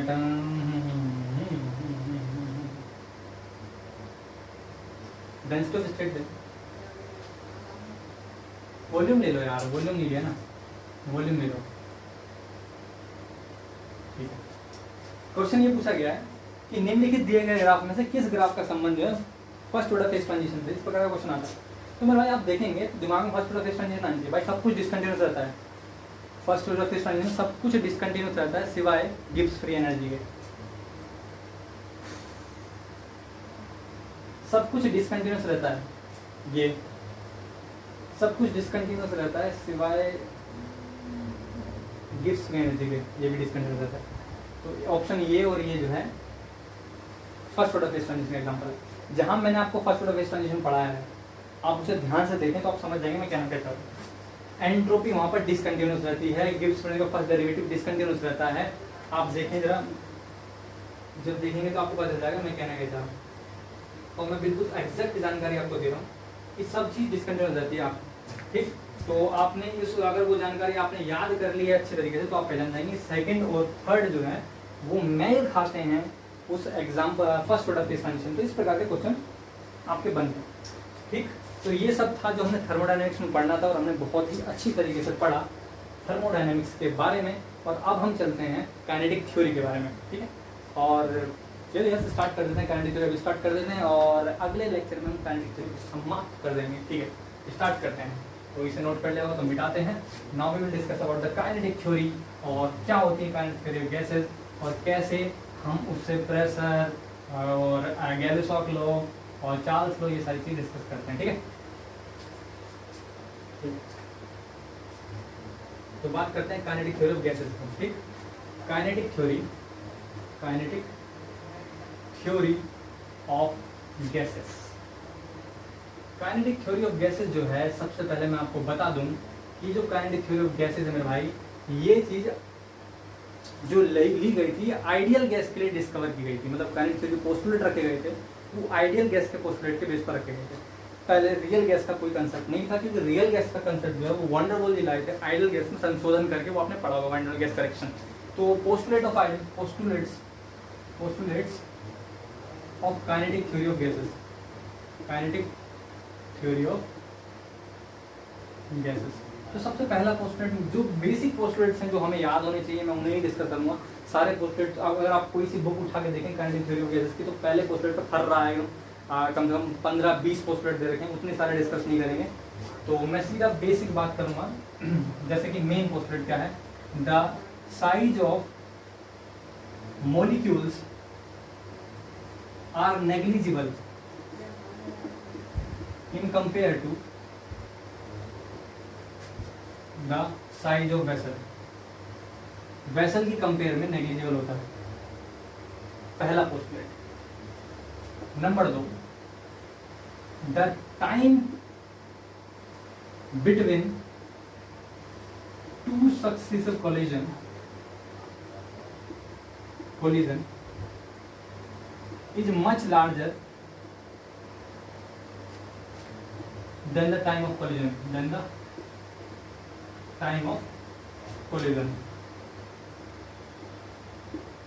ठीक, इस चीज को समझेंगे। मान लीजिए मॉलिक्यूल है, ये मॉलिक्यूल है, रास्ते से ये जा रहा था घूमने, ये भी आ रहा था घूमने, दोनों आए और दोनों को यहाँ पे दोनों की खोपड़ी टकरा गई, तड़ाक से टकराई, और टकराने के बाद बोले नहीं मैं इधर जाऊंगा और तू उधर चलेगा। आप सही। फिर जब ये इधर जाएगा तो यहाँ भी जब जा रहा होगा तो किसी और से टकराएगा, और टकराने के बाद ये इधर जाएगा और ये इधर चला जाएगा, ये इधर चला जाएगा। तो इस प्रकार से टक्कर मार के इधर उधर जाते रहते हैं। मान लो ये इधर गया, यहाँ पर भी किसी से टकरा गया, और टकराने के बाद ये बोलेगा मैं तो इधर जा रहा हूँ, वो बोलेगा मैं इधर जा रहा हूँ। तो देखना क्या है, मैंने कहा the time between two successive collision, मतलब इस कोलिजन और इस कोलिजन के बीच का टाइम मैंने मान लिया अगर है time t1, the time between two successive collision, मतलब कि इस कोलिजन और इस कोलिजन के बीच का टाइम मान लिया मैंने, टाइम है t1। दो टक्करों के बीच का टाइम टक्कर के दौरान के टाइम से बहुत ज्यादा होता है। इसका मतलब अगर यहाँ पर टकराते समय वो लोग t2 टाइम रुके हैं, टकराते समय वो लोग t2 टाइम रुके हैं, तो मेरे भाई t2 जो है वो बहुत कम होगा t1 से, यही कहना चाह रहा हूँ। इसका मतलब गैस के मॉलिक्यूल रैंडमली मूव करते हैं और आपस में टक्कर मारते रहते हैं, क्योंकि दो टक्करों के बीच का समय टक्कर के दौरान लगे समय की तुलना में बहुत बहुत बहुत ज्यादा होता है। ये चीज याद रखनी है। Number 3, the collision between molecules are elastic collision, वो कोलिजन जो था इलास्टिक है, and with the help of this we can measure pressure, we can calculate the average pressure over the wall of vessel, vessel की दीवारों पर हम average pressure calculate कर सकते हैं। चौथा, after collision the molecule moves in straight line path, this path is called free path। तो ये 4 पोर्ट्रेट थे। एक जानकारी और मैं आपको दे देता हूँ, पहले मिटा देता हूँ पुरानी जानकारी, नोट तो आप लोग कर ही लोगे। जैसे कि अगर जो मेरे को सबसे अच्छी चीज लगती है वो ये लगती है, कितने पॉइंट लगे, 4, 5वां point, there is no interaction forces applied between the molecule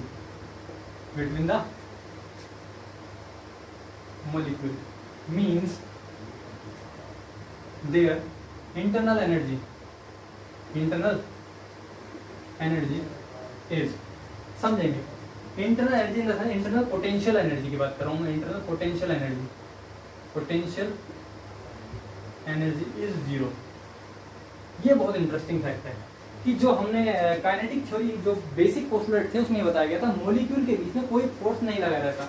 जैसे कि अगर आप समझें कि कोई वेसल है, वेसल के अंदर बहुत सारे मॉलिक्यूल रखे गए हैं और मॉलिक्यूल टकरा रहे हैं, आपस में इंटरेक्ट कर रहे हैं। टकराने का मतलब टकरा रहे हैं, जस्ट टकरा रहे हैं। अगर बात करें कि कोई फोर्स लग रहा है उनके बीच में, तो भाई उनके साथ में कोई ना तो अट्रैक्शन फोर्स लगता है ना ही रिपल्सन फोर्स लगता है, और जहां अट्रैक्शन और रिपल्सन फोर्स नहीं लगता भाई उसे कहते हैं जीरो पोटेंशियल रीजन। एग्जाम्पल के तौर पर मैंने कहा कि मेरे पास ये बुक है, इसका नाम है, अगर आप काइनेटिक थ्योरी की बुक लेना चाहते हैं तो आप ये वाली बुक खरीद सकते हैं, इसका नाम है गर्ग बंसल घोष। और मेरे पास एक और बुक है स्टैटिस्टिकल फिजिक्स की, और आप खरीदना चाहें तो ये भी खरीद सकते हैं, इसका नाम है एफरीफ। तो फिलहाल स्टैटिस्टिकल फिजिक्स के बाद स्टार्ट होगी, वो अलग बुक है, तो उसके लिए आप स्टैटिस्टिकल फिजिक्स की अच्छी बुक जो है वो एफरीफ ले सकते हैं और गर्ग बंसल घोष ले सकते हैं। ठीक है, तो मैं एग्जाम्पल दे रहा था कि मान लीजिए कि आपके पास एक भारी किताब है, ठीक है, ये किताब है, इस किताब को मैंने कहा कि छोड़ दूंगा तो किधर जाएगा, नीचे जाएगा, बिकॉज ऑफ अर्थ इसे अट्रैक्ट कर रही है। जब अर्थ इस पर अट्रैक्शन फोर्स लगा रही है, इसका मतलब क्या है, इसका मतलब है अर्थ के कोरस्पॉन्डिंग इस पर पोटेंशियल एनर्जी है, क्योंकि पोटेंशियल एनर्जी ही बताती है कि भाई कि अट्रैक्शन फोर्स है या नहीं, और अट्रैक्शन फोर्स ही बताता है पोटेंशियल एनर्जी है या नहीं। तो जहां इंटरेक्शन फोर्सेज नहीं होंगे वहां पोटेंशियल एनर्जी नहीं होगी।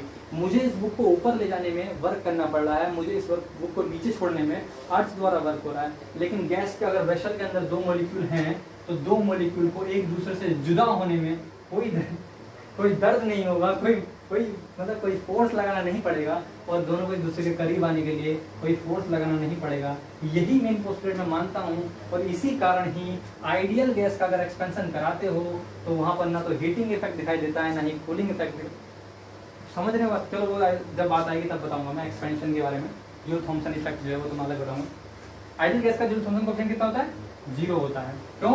बिकॉज उनके बीच की पोटेंशियल एनर्जी 0 होती है। वो एक मोटे तौर पर मैं बता दूँ। अब जब इनको जुदा करने के लिए और करीब लाने के लिए बल ही नहीं लगाना पड़ेगा, तो बल करने के द्वारा वर्क भी नहीं होगा, और वर्क नहीं होगा तो एनर्जी रिलीज भी नहीं होगी, और एनर्जी जब रिलीज नहीं होगी तो तापमान में परिवर्तन भी नहीं दिखाई देगा। यही कारण है कि जब कभी आइडियल गैस को पोरस प्लग से पास कराया जाता है तो उसके मॉलिक्यूल विच्छेदित होने के बावजूद भी कोई कार्य नहीं करते। ओवरऑल उनका टेम्परेचर ना तो गिरता है ना ही बढ़ता है, मीन्स जूल थॉमसन कोएफिशिएंट की वैल्यू 0 हो जाती है आइडियल गैस के लिए। तो ये बेसिक पोस्टुलेट थे जो मुझे बताने थे। और भी कोई नया पोस्टुलेट आपके हिसाब से आता है तो आप इसमें इंक्लूड कर देना, ताकि आइडियल गैस इक्वेशन क्या होती है, P = RT, वो आपको पता ही होगी। तो ये 5 पोस्टुलेट मेरे हिसाब से काफी हैं। ठीक, यहाँ पे छठा पोस्टुलेट लिख देना, the ideal gas follows a fundamental equation. क्या फॉलो करते हैं भाई वो? PV = nRT। चलो इसे एक पोस्टुलेट में काउंट कर देते हैं, वैसे पोस्टुलेट नहीं है, मिटा देता हूँ इसे। और इसका नाम बताओ यार तुम मुझे, देखो नाम बताओगे तो ही मजा आएगा। नाम बताओ, इसका नाम बताओ आप मुझे। P क्या है? वेयर P है प्रेशर, V क्या है? V है वॉल्यूम, N क्या है? नंबर ऑफ मोल्स, और R क्या है? गैस कांस्टेंट, T क्या है? Absolute temperature. ठीक, ये सारी चीजें, तो इन सब चीज़ों को मिटा देता हूँ। अब बात करते हैं एवरेज प्रेशर कितना प्रोवाइड करता है, उसका मैं डेरिवेशन आपको करा दे रहा हूँ। और डेरिवेशन नेसेसरी नहीं है वैसे तो, लेकिन अगर मैं उसका डेरिवेशन नहीं कराऊंगा तो वो आपको उसका फॉर्मूला याद नहीं होगा, और क्योंकि मुझे इसमें आगे भी बहुत सारे फॉर्मूले लिखे हैं VRMS के वगैरह के, तो फिर आपको लगेगा सब कुछ लिख दिया, प्रूफ कुछ नहीं कराया, इसलिए मैं डेरिवेशन करा देता हूँ। Derivation for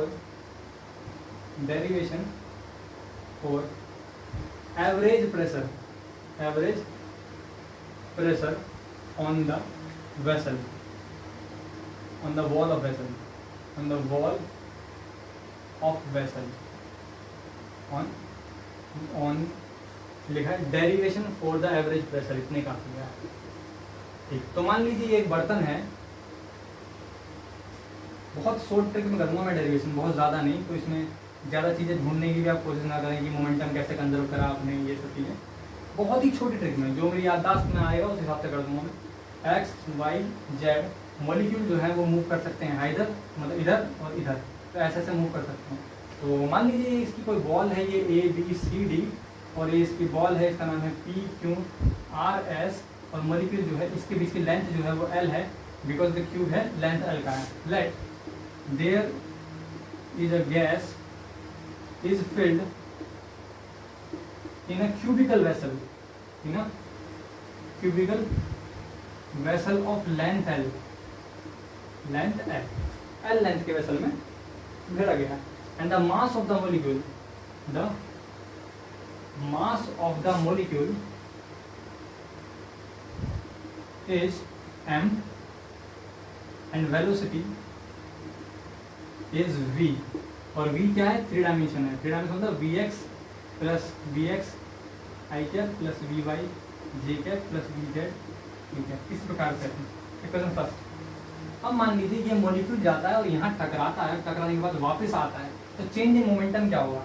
the change in momentum, change in momentum during collision, during collision from wall ABCD, wall ABCD, करेंगे कितना आएगा? Momentum change delta P equal to कितना होता है? ये होता है P2 माइनस P1। जाते समय मोमेंटम कितना था? mvx, माइनस आते समय कितना हो? माइनस का mvx, कितना हो टकरा के? Delta P equal to 2 mvx।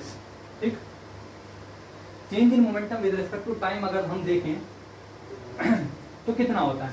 Now change in momentum, change in momentum with respect to time, with respect to time, delta P over delta T equal to 2 mvx, या टाइम को हमने unit मान लिया। ठीक, इस चीज को कहते हैं फोर्स एफ इक्वल टू आ गया 2 mvx। अब देखना ये है मॉलिक्यूल जो है जब फोर्स अप्लाई करेंगे तो हम एक बार में एक तरफ के फोर्स एक वॉल पर निकालेंगे, तो किसी वॉल पर अगर निकालेंगे तो ओवरऑल मॉलिक्यूल हम मानेंगे कि एक दिशा में जा रहे हैं, ऐसा मान के चलेंगे। प्रोबेबिलिस्टिक कंट्रीब्यूशन की बात कर रहा हूँ मैं, कि अगर हम देखें, मान लीजिए मैं निकालना चाह रहा हूँ कि इस वाले वॉल पर कितना प्रेशर अप्लाई हो रहा है। अगर इस वाले वॉल पर प्रेशर अप्लाई करना निकालना चाह रहा हूँ तो मैं पूरी एक्स एक्सिस के आधे पार्ट को ले रहा हूँ सिर्फ इस डायरेक्शन में, but for including the collision over the wall ABCD, we use half of this change in momentum, momentum में जो चेंज है उसका मैं आधा यूज करूंगा, एफ इक्वल टू आ गया mvx। ठीक, ये question number 2। Question number first का है, ये मान लीजिए question number first. By the definition of pressure, by the definition of pressure, pressure की डेफिनेशन क्या होती है? P equal to F upon, तो ये आपने नोट कर लिया है, ये मैं मिटा दे रहा हूँ।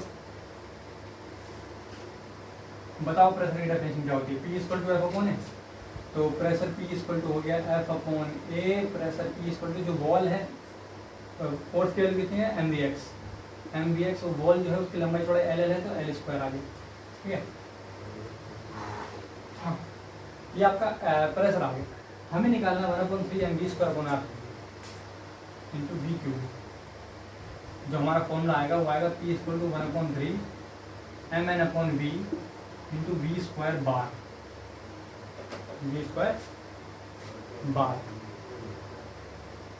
चेंज इन मोमेंटम हमने निकाल दिया है और आपका मास भी आ गया है। ठीक,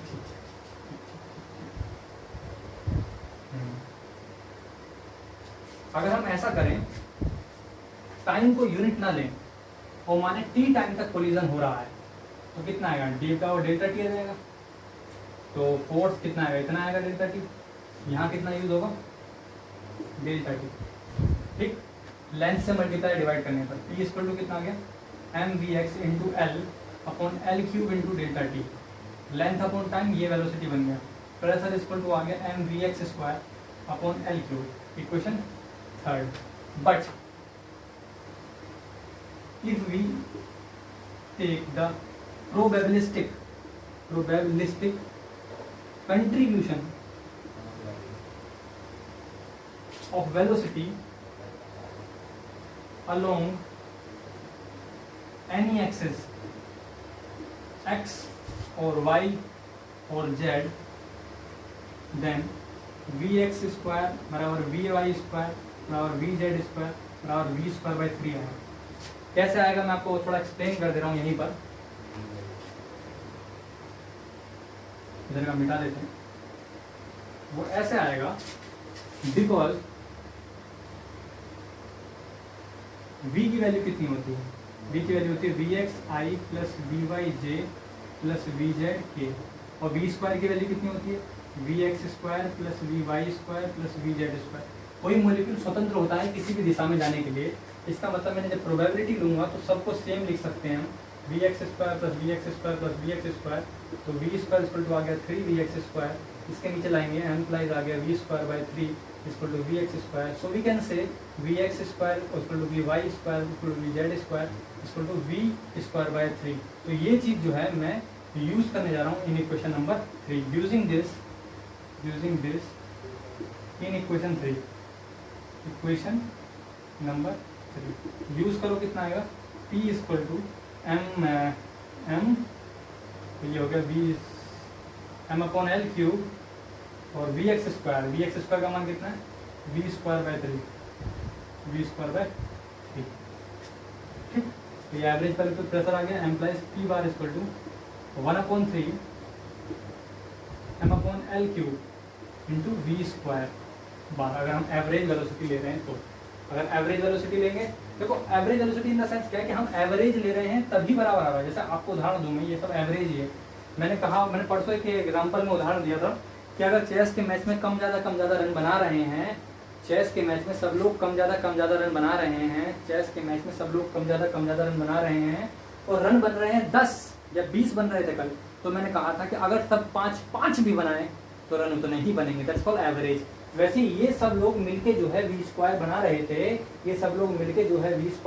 थे, तो मैंने इनसे कहा अगर तुम लोग अकेले वी स्क्वायर बाय 3 भी बनाओ, अगर तुम अकेले वी स्क्वायर बाय 3 भी बनाओ तो जोड़ के देखना वी स्क्वायर ही बनेगा।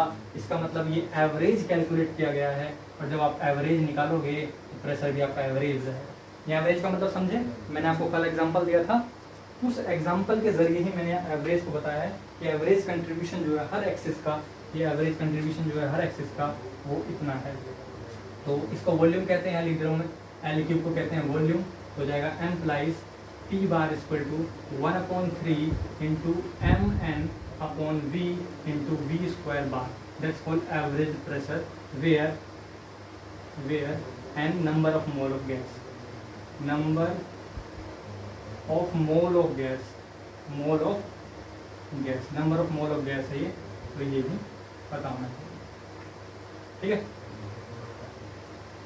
नंबर ऑफ मोल्स लिख दो, नंबर ऑफ मोल्स भी काफी, तो ये एवरेज प्रेशर का फॉर्मूला है। ये आपको जितनी अच्छी तरीके से याद हो उतना अच्छा है। अगर आपसे कोई पूछता है कि गैस की एवरेज काइनेटिक एनर्जी कितनी है, तो ये फॉर्मूला आपको याद रखना है, ठीक है। मिटाता हूँ और बात करते हैं गैस की एवरेज काइनेटिक एनर्जी के बारे में, ठीक है। गैस की एवरेज काइनेटिक एनर्जी कितनी होती है, average kinetic energy of gas, average kinetic energy of gas.